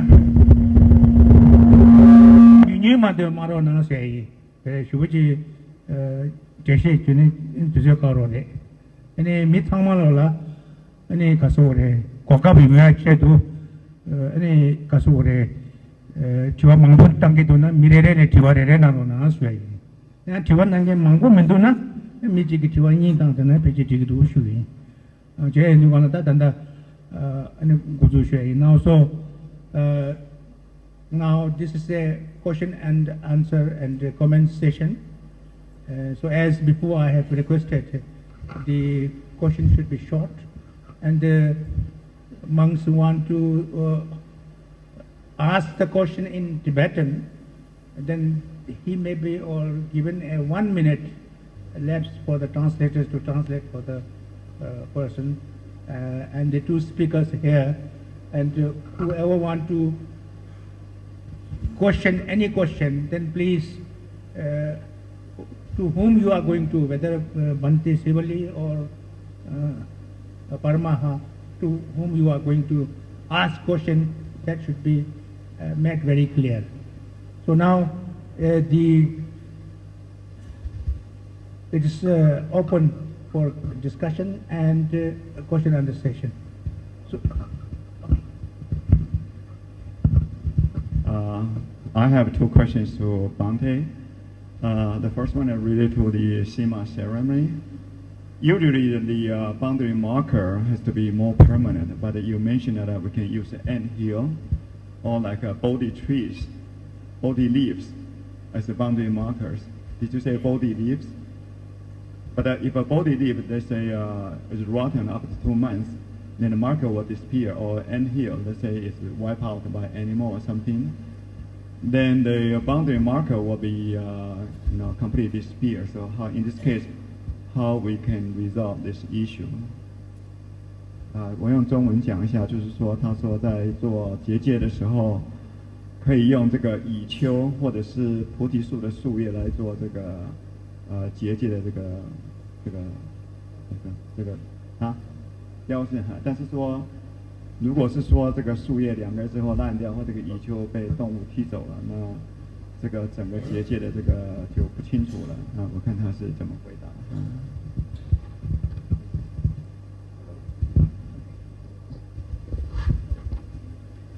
But I did mention that body tree, I don't actually mean the real body tree. I mean the body leaf. Sorry, I don't actually mean the real body leaf. I mean the chaff of the seema. It is carved from the stone. The big, not the body leaf. So sometimes, okay, well, in some monastery, the side of seema which should look like the body leaf. I just mean it look like the body leaf, like the shape of body leaf. I do not actually mean the body leaf. Okay? So it could be big like this table. Yeah. And it could be made of marble or even stone or rock. Yeah.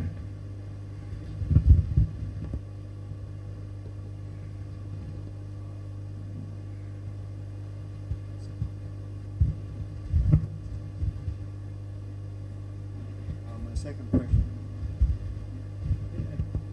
My second question about the Sangha. Sometimes the people, in order to avoid confusion between karma, because most people understand karma as a consequence of action. So you at the end of karma, instead of karma, I assume it's from the regular karma.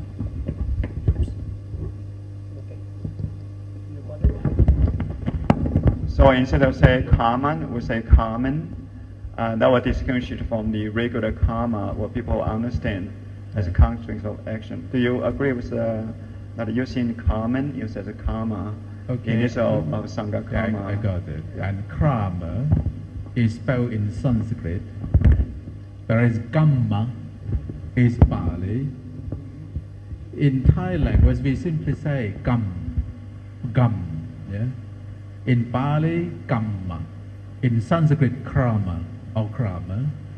From my experience, I think the Western people are more familiar with the word krama, not kamma. And they are even confused when I said the law of kamma. They don't know what is the law of kamma.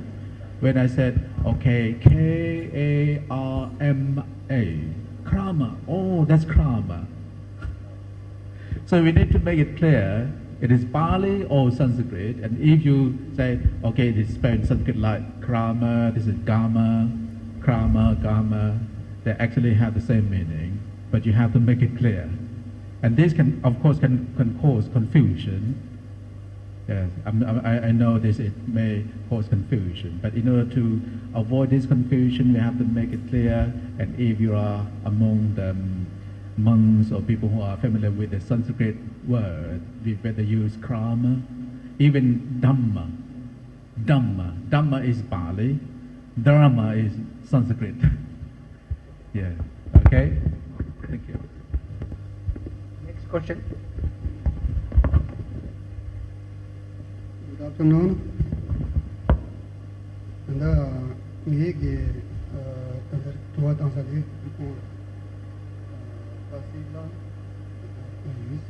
and the Kongi Shadangi, me dan do it only, and the coming pay moment now.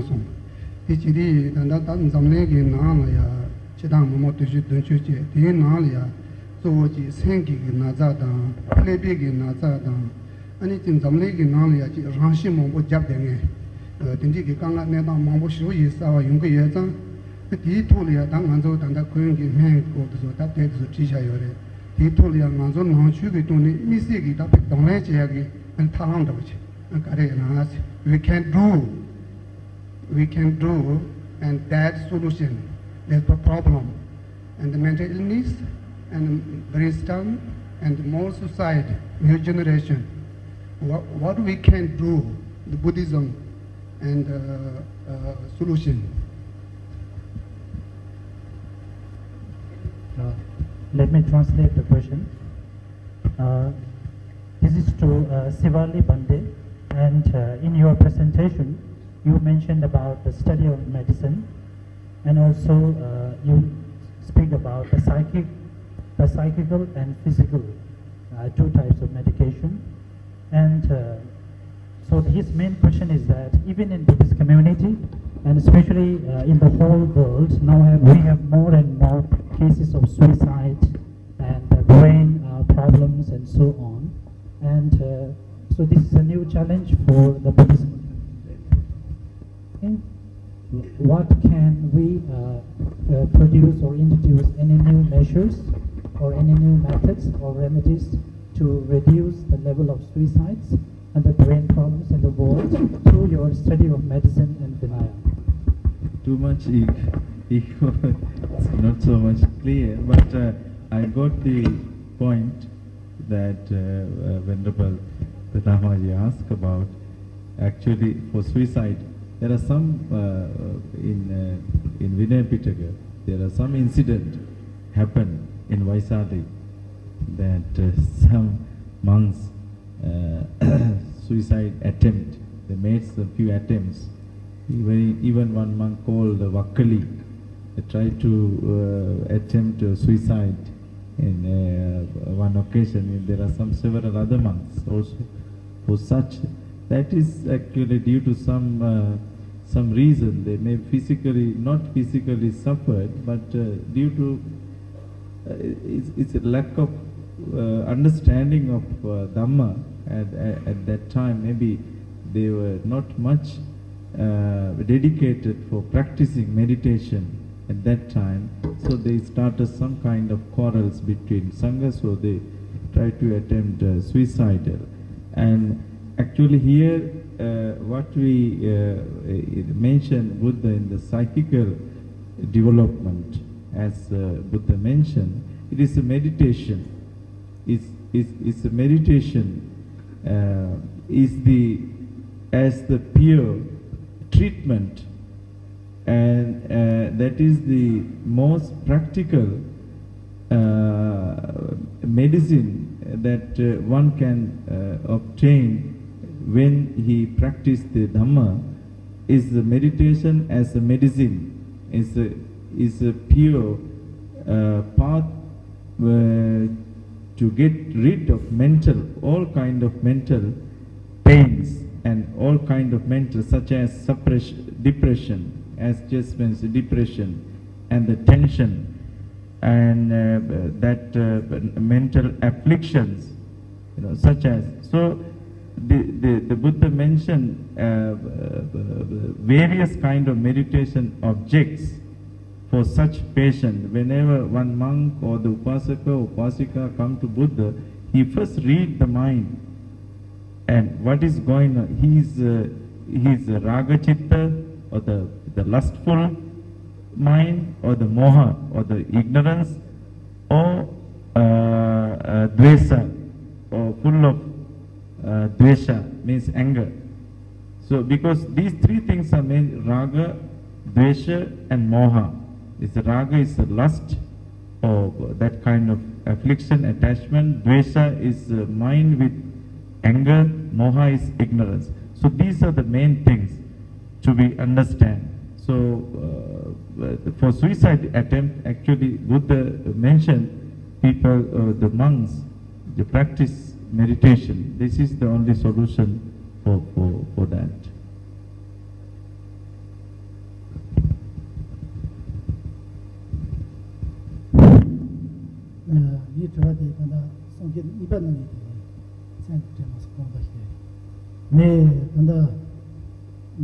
참 최종 제비가가 네 견도스마다 주고 저동 정도이나 주고 선거 저동 정도이나 아니 견도라야 휴지 네 참대 파tor 아니 괜히 참버지 서버 제부려서 대대 다 근데 참버지 서버 제부 고바 dim상 거리에 나왔어 저동 정도이나 네고 특방들 제제 아니 신에 신럽 잡이나 그 동화 다야게 판도요다 아니 참버지 파tor니 네 판도 거리에 나왔어.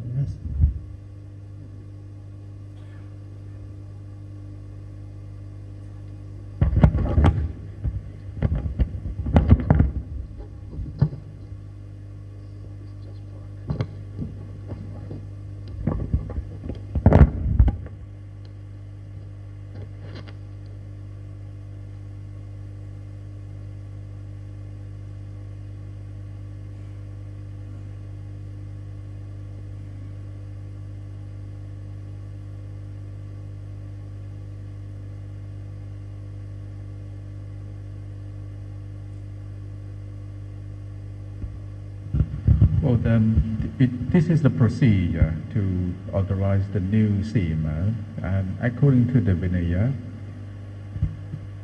the ordained bhikkhus are supposed to keep the 3 robes with them,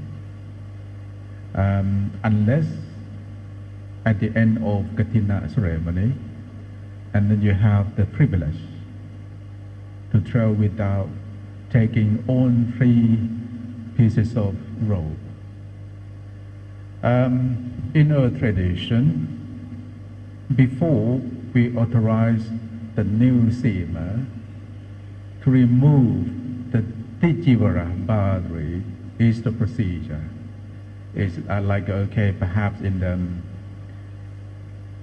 the past 1,000 or 100 years, we never know that this place might be the old monastery.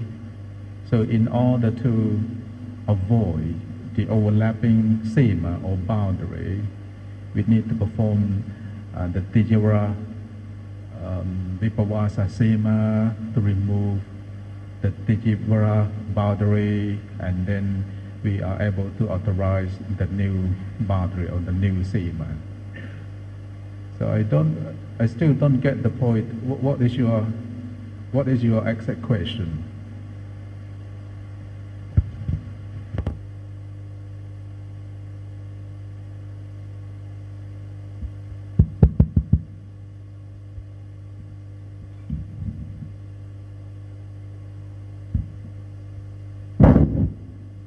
tanda chukusumla tardon chondi kablaswa chukusumla tardon chondi ane gendala ya hyuni ene chamde phator ene champa de saro churje gres chukusumla tardon chondi di goba karyo res pekhi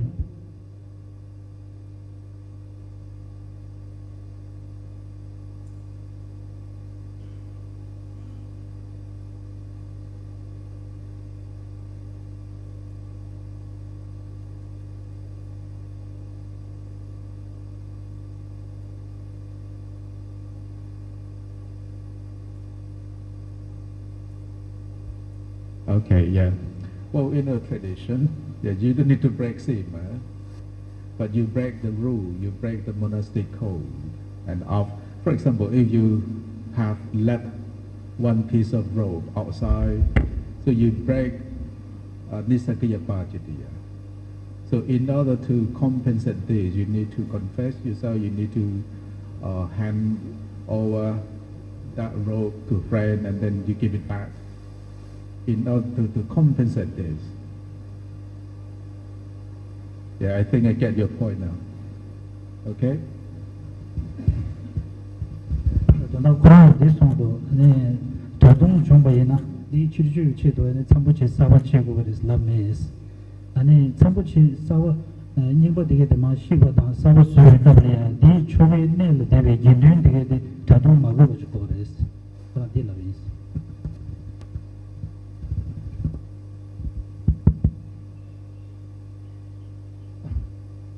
니 주어디카리스나 아니 냠버 조비카라 기노 시코니기 냠버 조바이나 리차가 차가 말해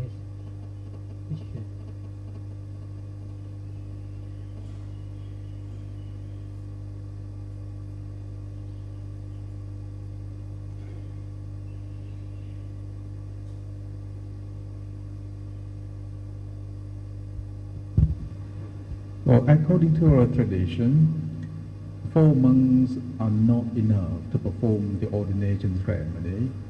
So there must be at least 5 months, because this happened when one of Mahakajayana disciple requested the Buddha, because in his case he found it very difficult to find monks. So when he came to see the Buddha, he asked the Buddha, because he come from remote area. In a remote area, it was difficult to find the monks, many monks. So the Buddha allowed 5 months should be enough. So 4 months are not enough. There must be at least 5 months. This is according to our tradition. In the remote area, 5 months. In the central area, 10 months.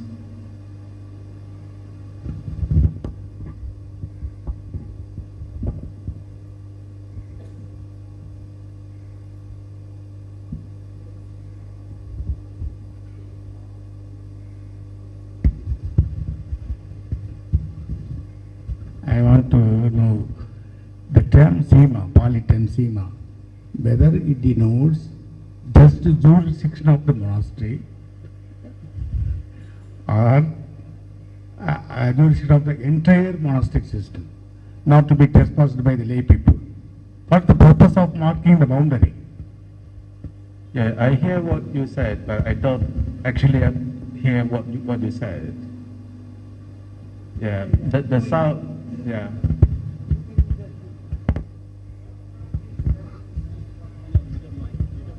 Okay, so the term sima.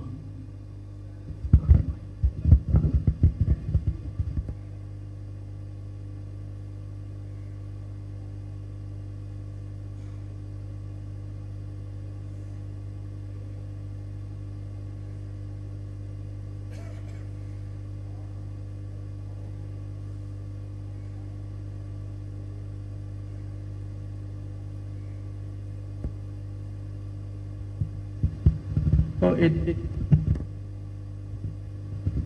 Kurangge jabade tin songdo danda sima se sam se de ne pali choye le jabe na jurisdictions labe kable komba kurangge chase saja jero komba kurang pe na ya chelu gaje yobe na di saja komba kore ya yuen pa be saja de ne pa do ji go de yang nye khor ge jong gawo yobe de ne su ji go res da kurang jabade. Well, it depends on what kind of sima apply, and it is very popular to have kanda sima. So kanda sima is only around the main temple or the apostate hall. I know there is one monastery in Bangkok that use mahasima. So they use the monastery wall or fence as sima. As I remember, that is called, I know that you have been to Thailand. As I know, there is only one in Bangkok, one monastery in Bangkok. So we normally have kandasima only tied up around the main temple or the apostate hall. For example, if this hall is the apostate hall, so all monks who gather in this hall have to join the meeting when we do the Sanghakama. So the monks who is staying in his place, that's fine. But if he's about to enter the hall, we need to stop the Sanghakama and let that monk come. Or someone tell him, now the members of Sanghas are performing Sanghakama, and if it is too late, he better not come in. And if he still have time, he will let him come in and continue Sanghakama. So it actually depends on what kind of Sanghakama apply. If it is Kantasema, then that's fine. You can do the Sanghakama, and although there are many monks who stay outside, that's fine for them. And if it is Mahasema, Mahasema means the big Sema, the big boundary. You may use the wall or the tree, the mountain as the boundary. So all members of Sanghas who happen to be in the area are required to join the Sanghakama. This is what happened. But in order to avoid this problem, we use Kanda Sema, the small Sema. When we perform the Sanghakama, we close the door. We close the door so that no one will interrupt. If anyone interrupt, we have to stop. Yeah.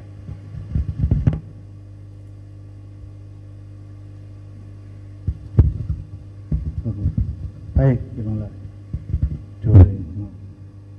Test this. Only day, tangi dela. Sojon da, ayet day in so systems to self-shiras. Komazo. Ade karsuna ngajo pyoge kewa tu da. Karsuna shitanje yuamo veluleya. Ane Sotara sojon ayet le me ya sunko. Ande jido janga thandi nedin veluleya. Ane ayeda sojon tu de imbade.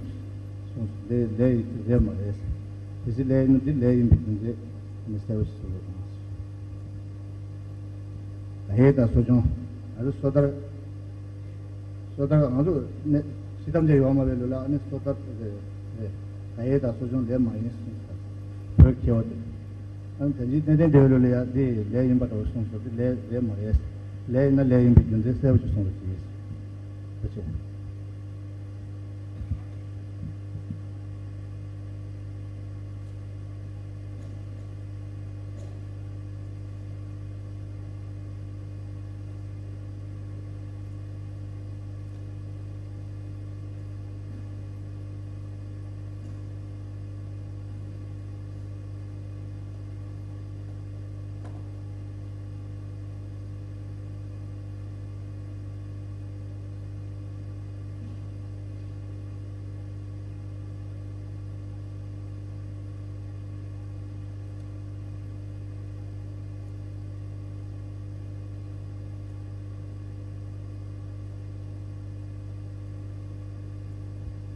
The last day of the three-month retreat will be only Pavarana, or inviting each monk to criticize the disorder. We would say, Sankham Pante Pavare Medite Nava Sute Nava Prisankaya Vavatamang Yasamante Nukambang Upataya Pasanto Patikarisami. We don't do the poster on that day, so we just do only Pavarana. So Pavarana means to invite your fellow monks to criticize it. If I have made a mistake during the past 3 months, you are welcome to tell me, you're welcome to criticize me so that I will correct myself. So we do only Pavarana, we don't do Uposta on that day.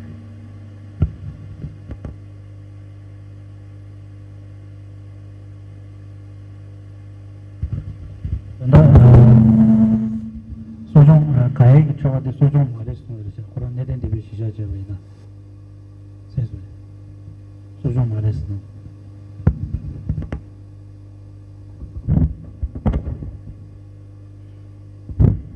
근데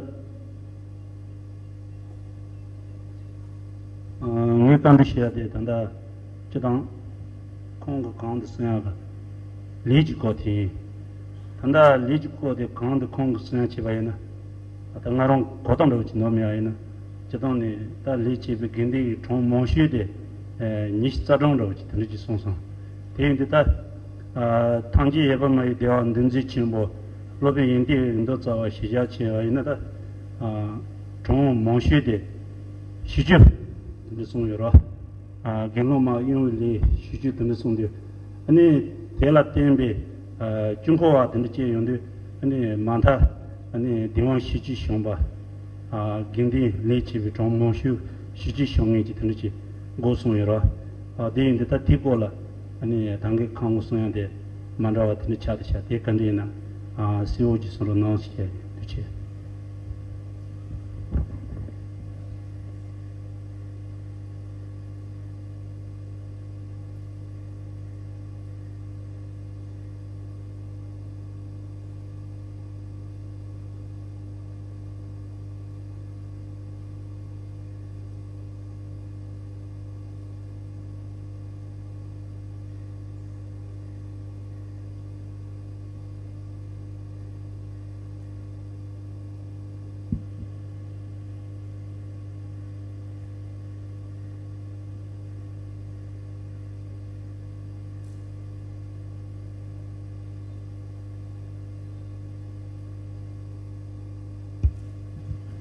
Well, as far as this is concerned,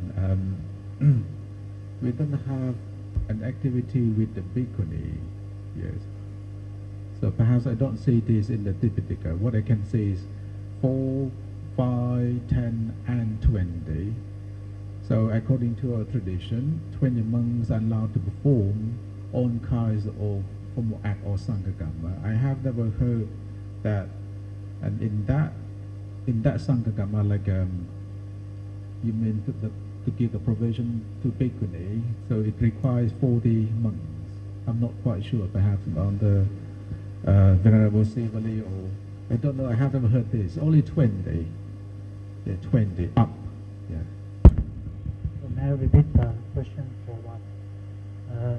Actually, his question was about earlier he heard that in order to perform any kind of sanghakama, the maximum number of the monks assembled is about 20 or 20 plus.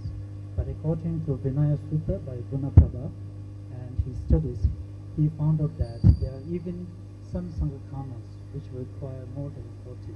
So what is the actual one? That was the question. Kurang jane na dirisha nishu soye de kare laba incheba china gende dang ya shi dang nga dang chu dang nishu de yores ta gende nishu long jana nishu long ba yena gende le khande che na je chogres de laba is tema to shibju dang de le geva de never is the prata je ne so.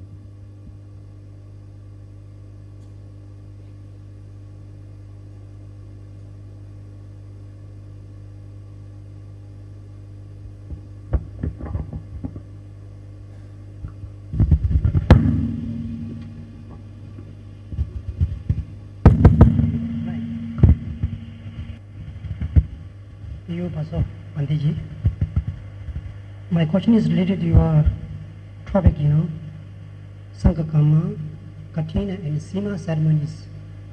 So my question is that that ceremony is directly related to the Sanghakama, Katina and Sima, or only for the Katina, where it is applied.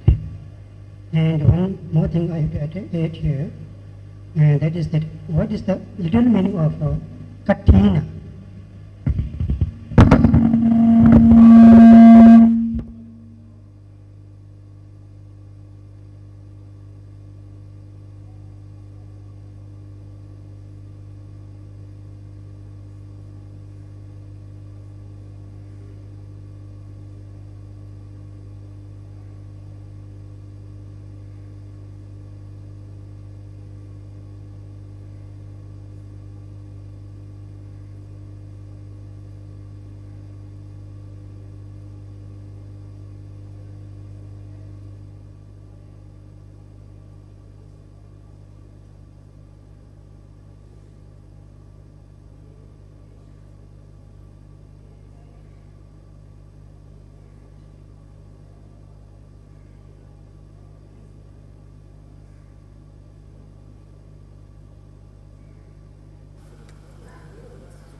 Well, Sema is Sema, but in order to give the Katina role to the selected monk, we normally perform the Sanghakama, Yati to the Yakama Vaja, within the Sema, either at the apostate hall or ordination hall.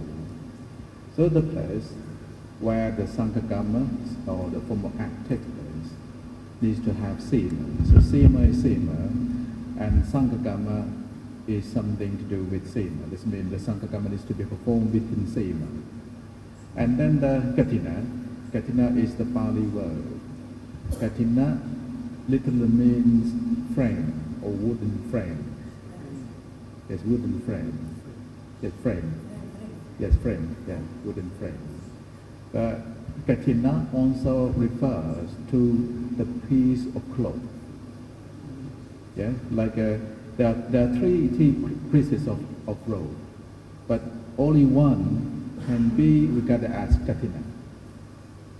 In our tradition, when the donors offer a set of rope, they normally offer three pieces of rope, and then the selected monk will choose only one to spread it as Katina. It can be the Sankhati, it can be the Jivara, Uttara Sankha, or Antara Vasaka. Only one can be Katina robe. And the Katina also refers to the name of robe presenting ceremony. Sometimes we call it Katina festival, a Katina festival. And any additional or accompanying articles like money donation, everything, even the kitchen tool, those things are not katina. They are accompanying articles. Well, in Thailand, not only in Thailand, in Thai monastery, the Katina festival is an opportunity to raise fund for the temple. Yeah, to raise fund for the temple. But the Katina is one piece of cloth. Yeah. Okay, thank you.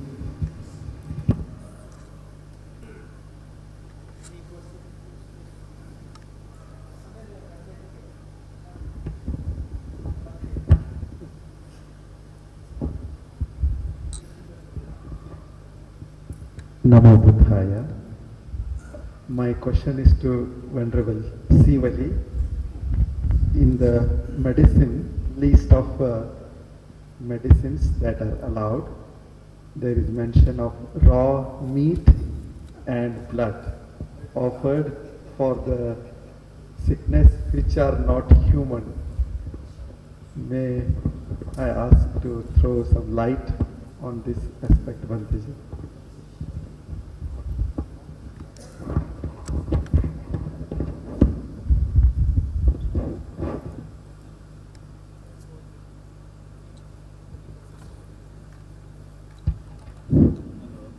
Hello. Yeah, I got your point. And it is already mentioned in the Vinaya Pitaka. And I also wonder when I go, actually I never gone through in such a detail this Bhesaj work. So once I decided I must attend the conference and to deliver this, I was not supposed to attend. Actually, it's 2 months supposed to attend from Sri Lanka. But somehow I had to go through all this. So I was shocked to see this, to apply this animals fat and bears and so many things, I have seen. So this is quite, I think, not, I think, flesh may be offered by people that time, not monks kill the animals and took. I think monks, maybe they normally go to the village whenever they need something for requisites. So whenever they had such kind of suffering, I think they may report to the village, the people. So maybe they allowed to offer this kind of things is depend on the sickness of course, I think. So it also mentioned the right time, cooked in the right time, applying in the right time, then only is permissible. If it's cooked in the wrong time and applied in the wrong time, it's not permissible. It is also there. So I think it is only for particular illness and a particular cause. It only for that purpose, I think. There is not. But still we have to discuss what it meant. Still. Thank you.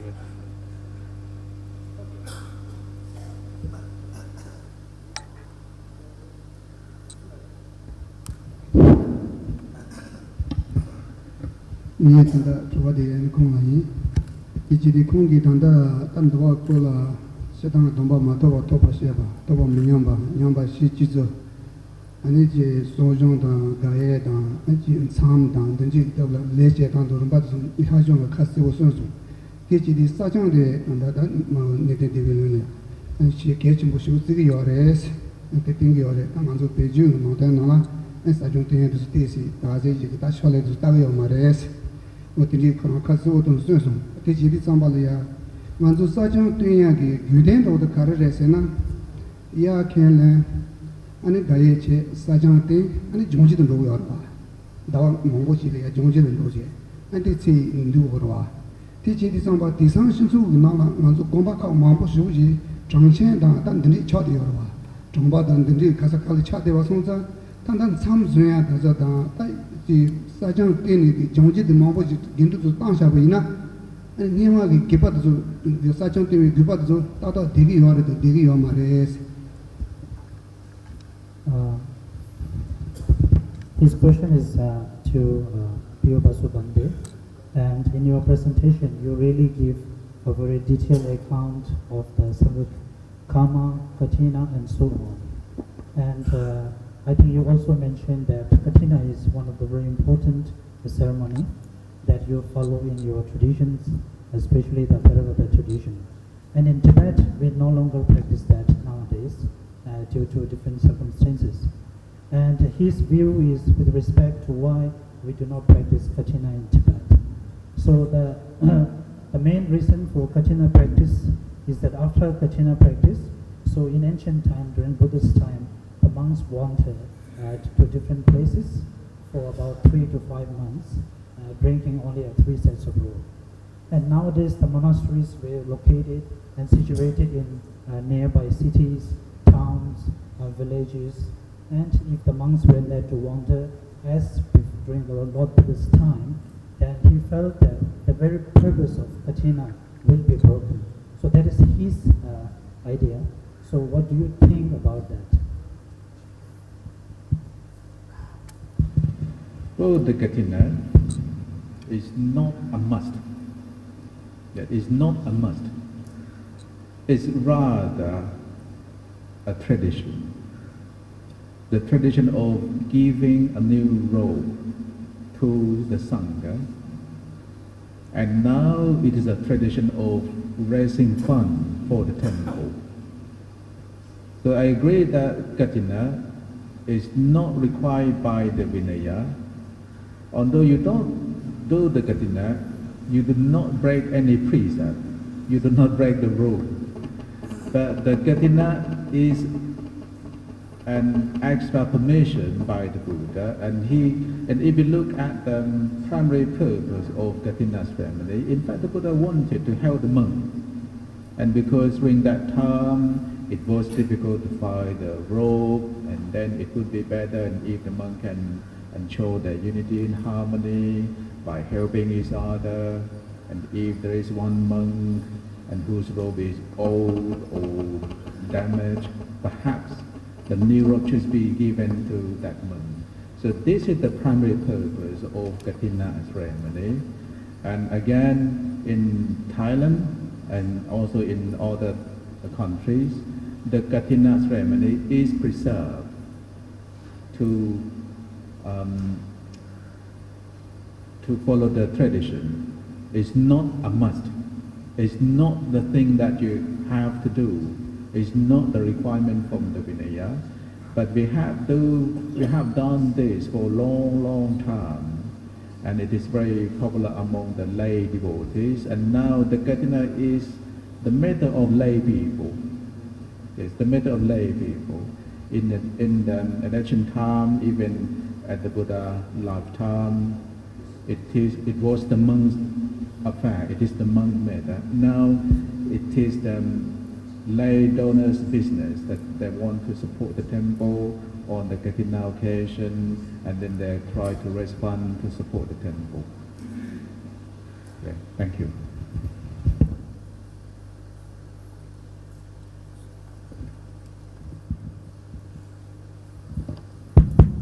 The Sajang Payan de Sunday Josugi Tonga Museum Atang Yagi Niva Tuya Mini Yanek Langan the Tavamango Bugatti Sunga.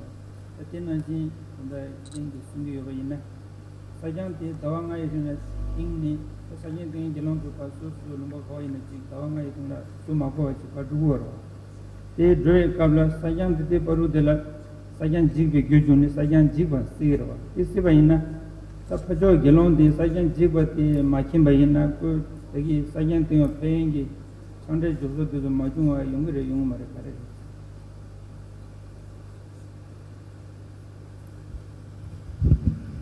So Kishila's question is with respect to again the Katina ceremony, and as you mentioned, the main purpose behind Katina ceremony. One is to get the distribution of the offering of the monastic robes to the monastic community.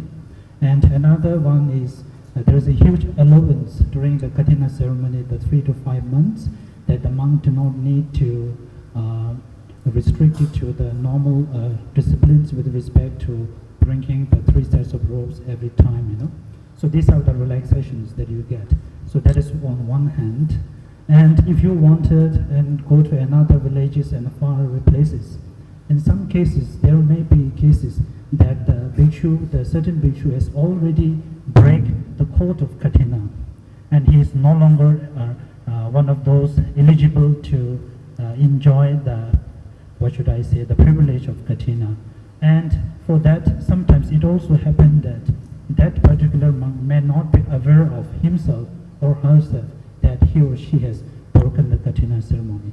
So these are all possibilities that even can occur in today's time. So what is your idea or suggestion for this? So the Katina ceremony has the condition, and the conditions are quite tough. What do I mean by quite tough? So as I said, you can't simply ask Katina robe from the lay people, and if you're from that monastery. And there are more conditions, and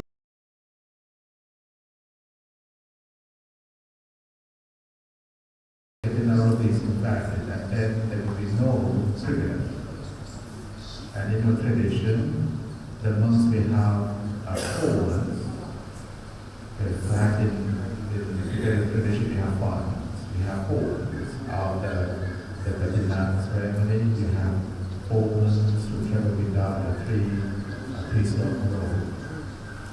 So as I look at the situation, in the present situation, now the Katina is non-traditional, and there are more business.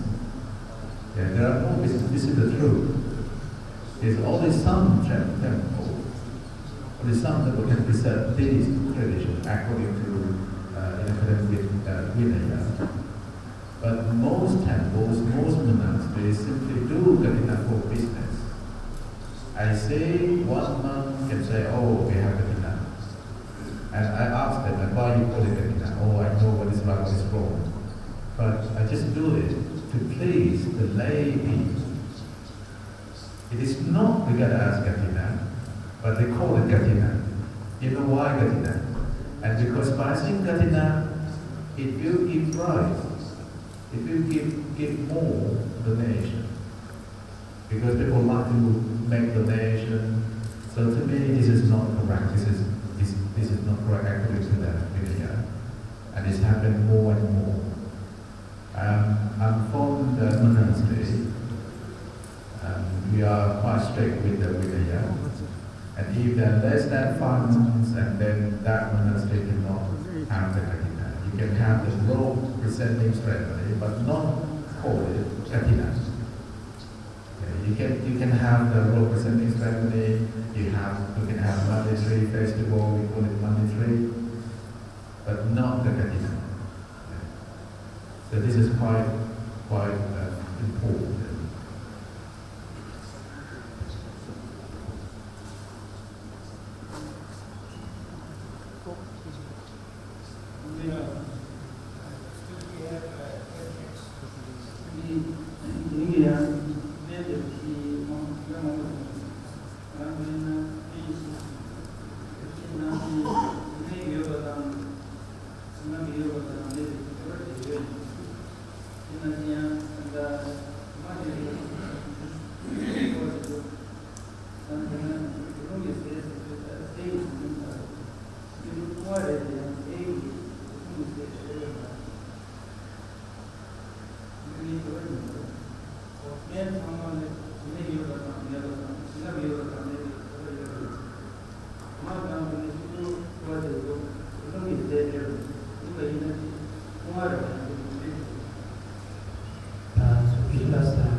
As far as he is read, the Vinaya Sutra is listed generally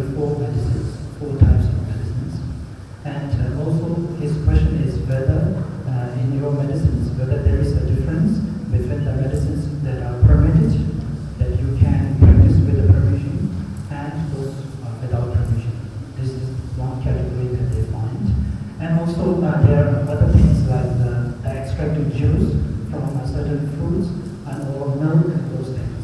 So whether they are also, they can be also consumed without permitted or can be considered as a medicine. Because generally these milk and the juices are characterized and consumed as food, as milk, not as a medicine.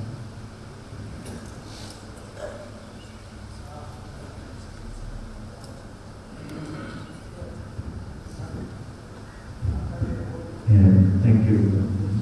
And actually, even the food, the monks, when they take their food, they decide for mindfulness, kind of that why we take this food, just as we take medicine, because the hunger is sickness and the food is medicine. Like a thirsty is a kind of sickness, and the water or juice as a medicine we take. You know, we normally tell about the tradition we take when we have pindapas or food. Is the Patisankara Yonisu Pindapata Patiseva. Name Tavai, Tamadai, Tamadana, Tamadana, Yavadevi Masakaya, Sitya, Yavanai, Vinsu such and such. I think it mentioned that we take this food thus because this body is suffering from hunger, suffering from thirsty. So we have to take this food as a medicine. You know, even as the water we have to take. Vilana Pacha, Vesatya Parikana. When we take this water or something, so it's as a Vilana Pacha or as a medicine and drink. It's not as a juice. And it is permitted as per that. And whatever that permitted mentioned in the Vesatya Khandaka, in the Vinaya Pitaka, Mahavakapali, that is allowed to monks to have, that is permitted. So when it is permitted in there, so it is permitted to all, to Sangha.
The first question is to you, sir.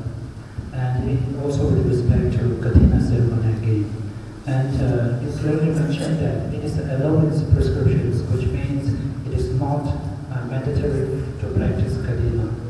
And you also mentioned that nowadays, even in the Theravada tradition follower countries, so Katina is sometimes more or less practiced as a kind of a ceremony, and also to gather offerings in terms of the food or the clothes and so on. So his main question is, in this day, in the modern day, in the big cities with these old facilities and so on, is it possible to really observe a very true Katina or not? And if so, will there be any complications? Because we might have to share the offerings and the meals all together. So will there be any other implications if we are to observe or restrict and genuine Katina in these days?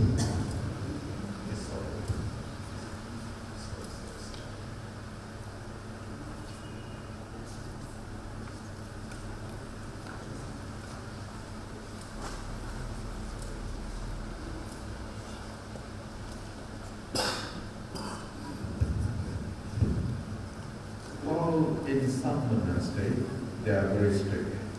I would say only in some monasteries, they actually follow the procedure in accordance with Vinaya. So no business is related. It's pure katina. It's pure katina. Sometimes we call it Jola katina. And people will come because the katina is an opportunity to show harmony and unity. So the people will come and help each other try to finish the road within one night. They start working in the early morning. So the road must be complete within the day. Just the road. So like in the first tradition, they will have a piece of white cloth. So some people can offer the piece of white cloth. And then the sons will make that cloth as the katina robe. They will cut, they will sew, they will make the robe, they will dye the robe. When the robe is ready, and then it is the sankama or the formal act to be performed by them. So in some cases, the katina is still pure, no business at all, no relation, just katina. Yes. Initially, katina was the matter of bhikkhus or 10 monks, bhikkhunis, and later on, when the lay people, when lay supporters are involved, like in many monasteries, they like to have the katina presented by the lay people because it comes together with necessity with all the things, including the nature. But I can confirm that in some monasteries, they can still preserve the pure katina aspect. It is still happening. Thank you. Okay, then sir, last. There is one more for, excuse me, Professor. I want for bandage, fear also. Bandage, fear also. Sorry, sir, I get confused. Such is stuff, so I get confused. Civil law. Yes. So now you have said the Buddha described the first physician as the solution in the instrument time.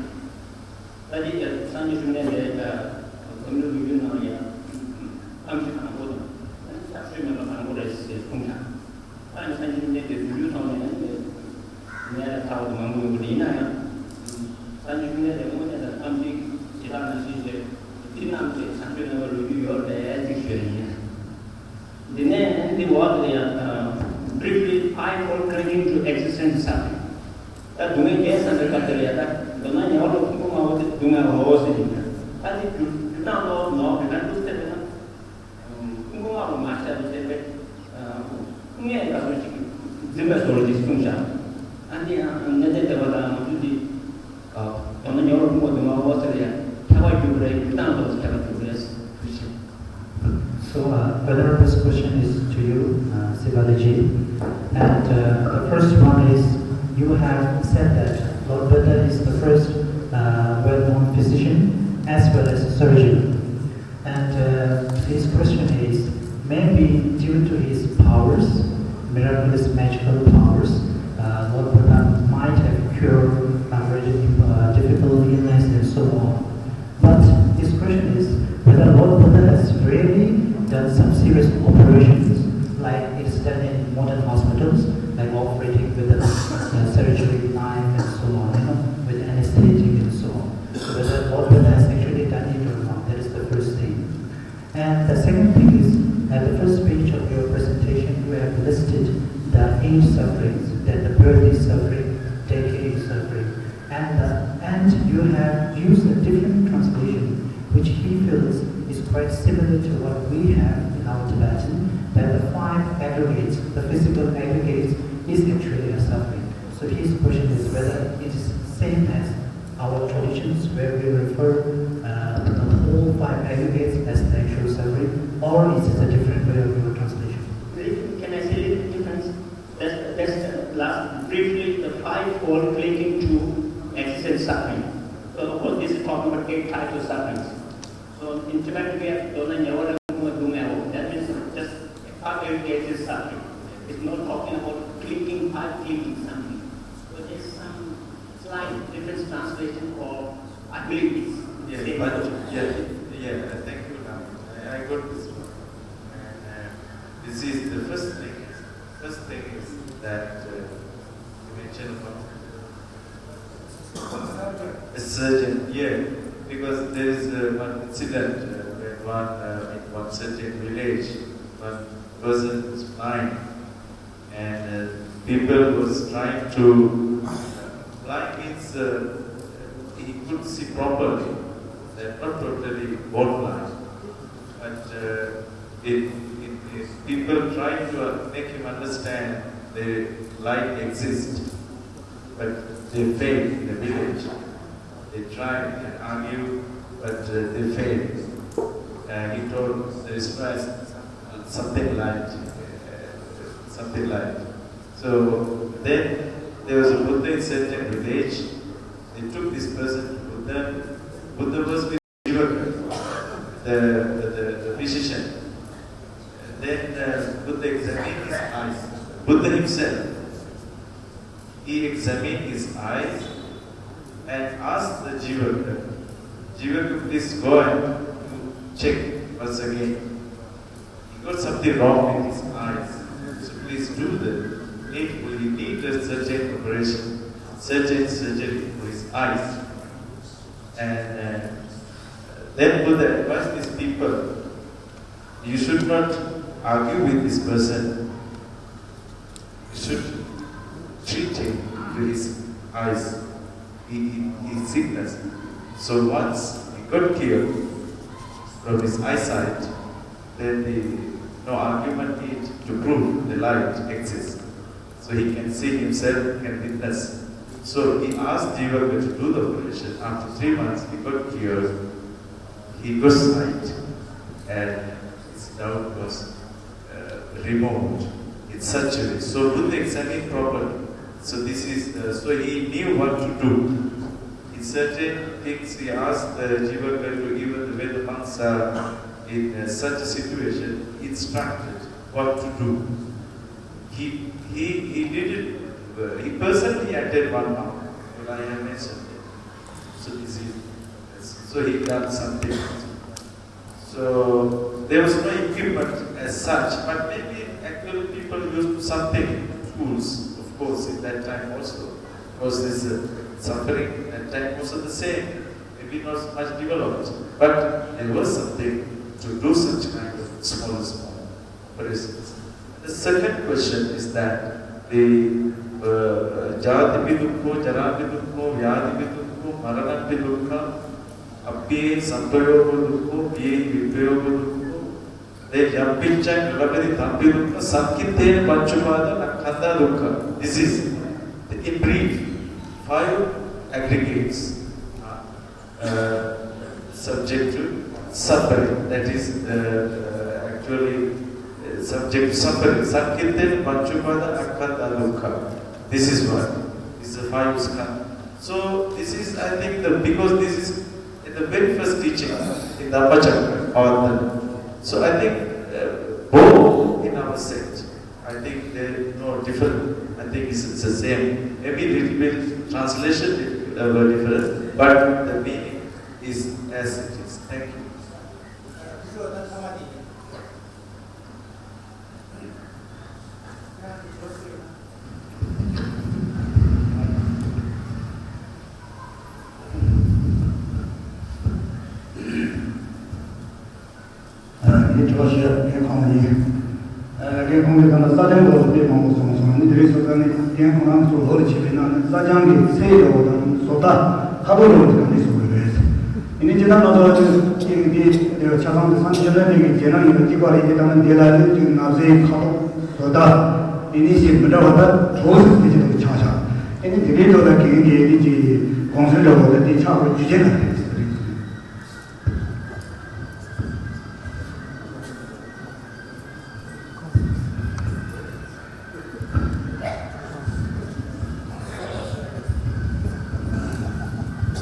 So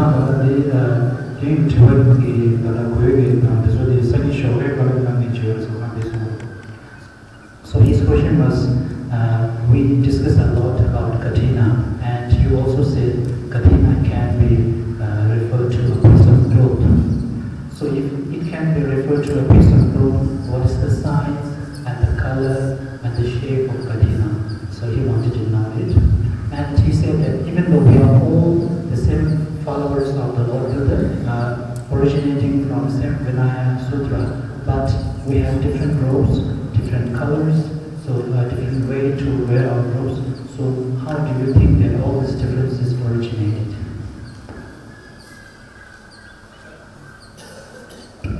I can give you the brief answer. In fact, and this question is related to the conversation.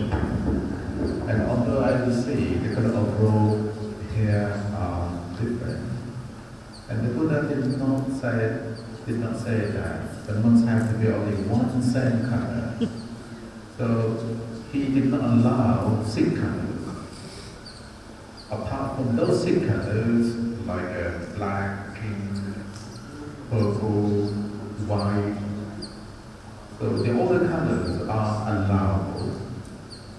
And orange, strong orange, amber, some of our friends here use amber. I use the reddish. In Thailand, the amber color is very popular, and we call it Rajayu, or the king favorite color. In the past, because we inherited Buddhism from Sri Lanka, the Thai monks used to wear these orange. And now this color is more popular, and this color is unpopular. You know why? And because if you go to the shop, it is not available on the shop. You have to order specially. This color. But I wear this color. This is the policy from the Apple in London.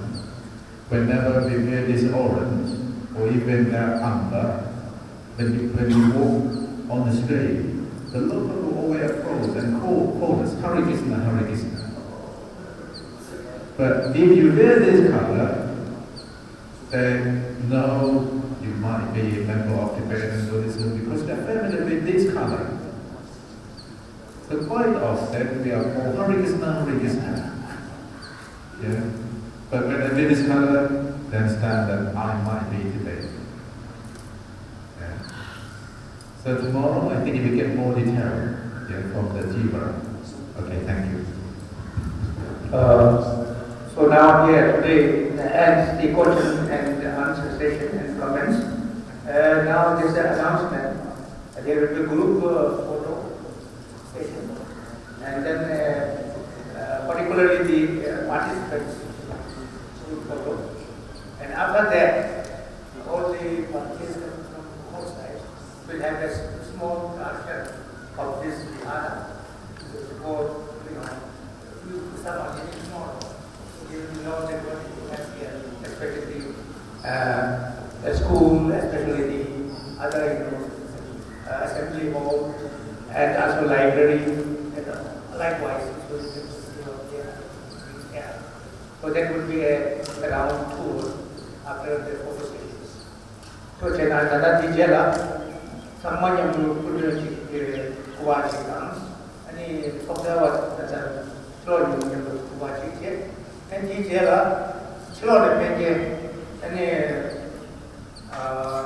software apa tu lah, di serat pengen ini sibuk dulu sih, di pengen sibuk.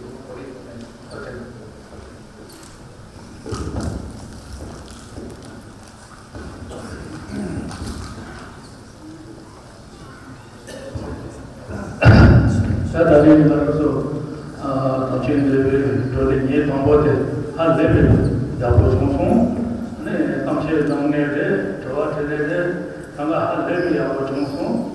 Mana tu ni soal ini nak jadi orang jawab boleh, jawab itu sungguh. Macam nombor ini ada, jawab nombor ini ada, penting boleh jawab sungguh.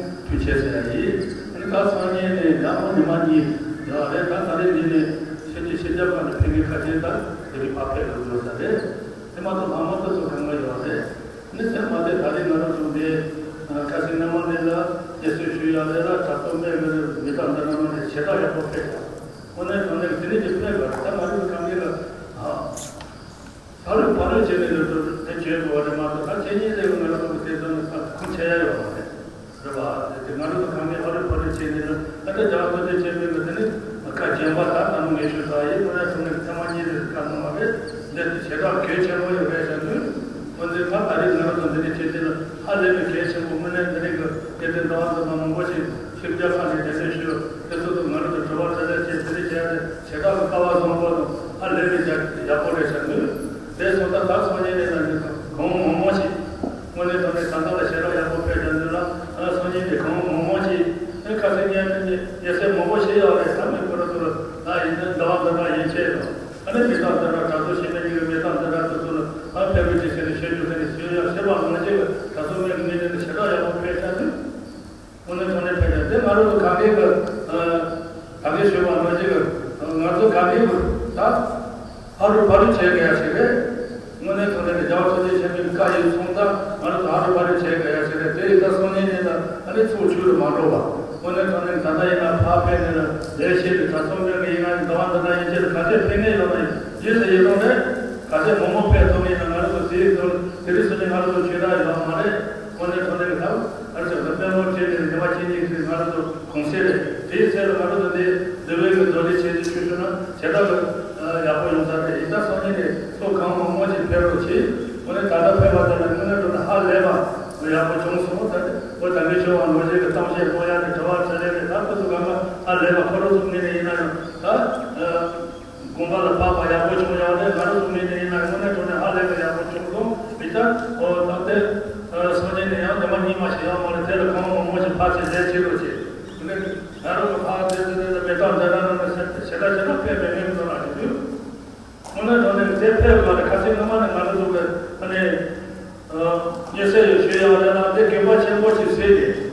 나한테 재미는 뭐죠 개발 첨부지 세대는 내 다리 제발에 다리 제발에 내 다리 제야 되는 내가 오면 누가 오늘 저는 가르 테리 이나이다 내가 못 싸워지네요 말에 제 다리 가르도 다리 제도 소리 제도 소소 너너네 아니 뱅에서도 하루바를 제야 돼 제가 개체벌에 손님이 파지 자레피는 공모모지 배로치 강모모지 배로치 맞도 다른 선인의 모습을 주는 말로도 시가는 모모지 내대시 만들어서 근덜 아니 말로도 소출을 주는 야포야 너도 가보면 말해 대만이 맛이 나야 말해 그냥 내 영화에 그렇지 저는 이 다만에 가서 강만으로 주제체 모습 봐야 뭐 정도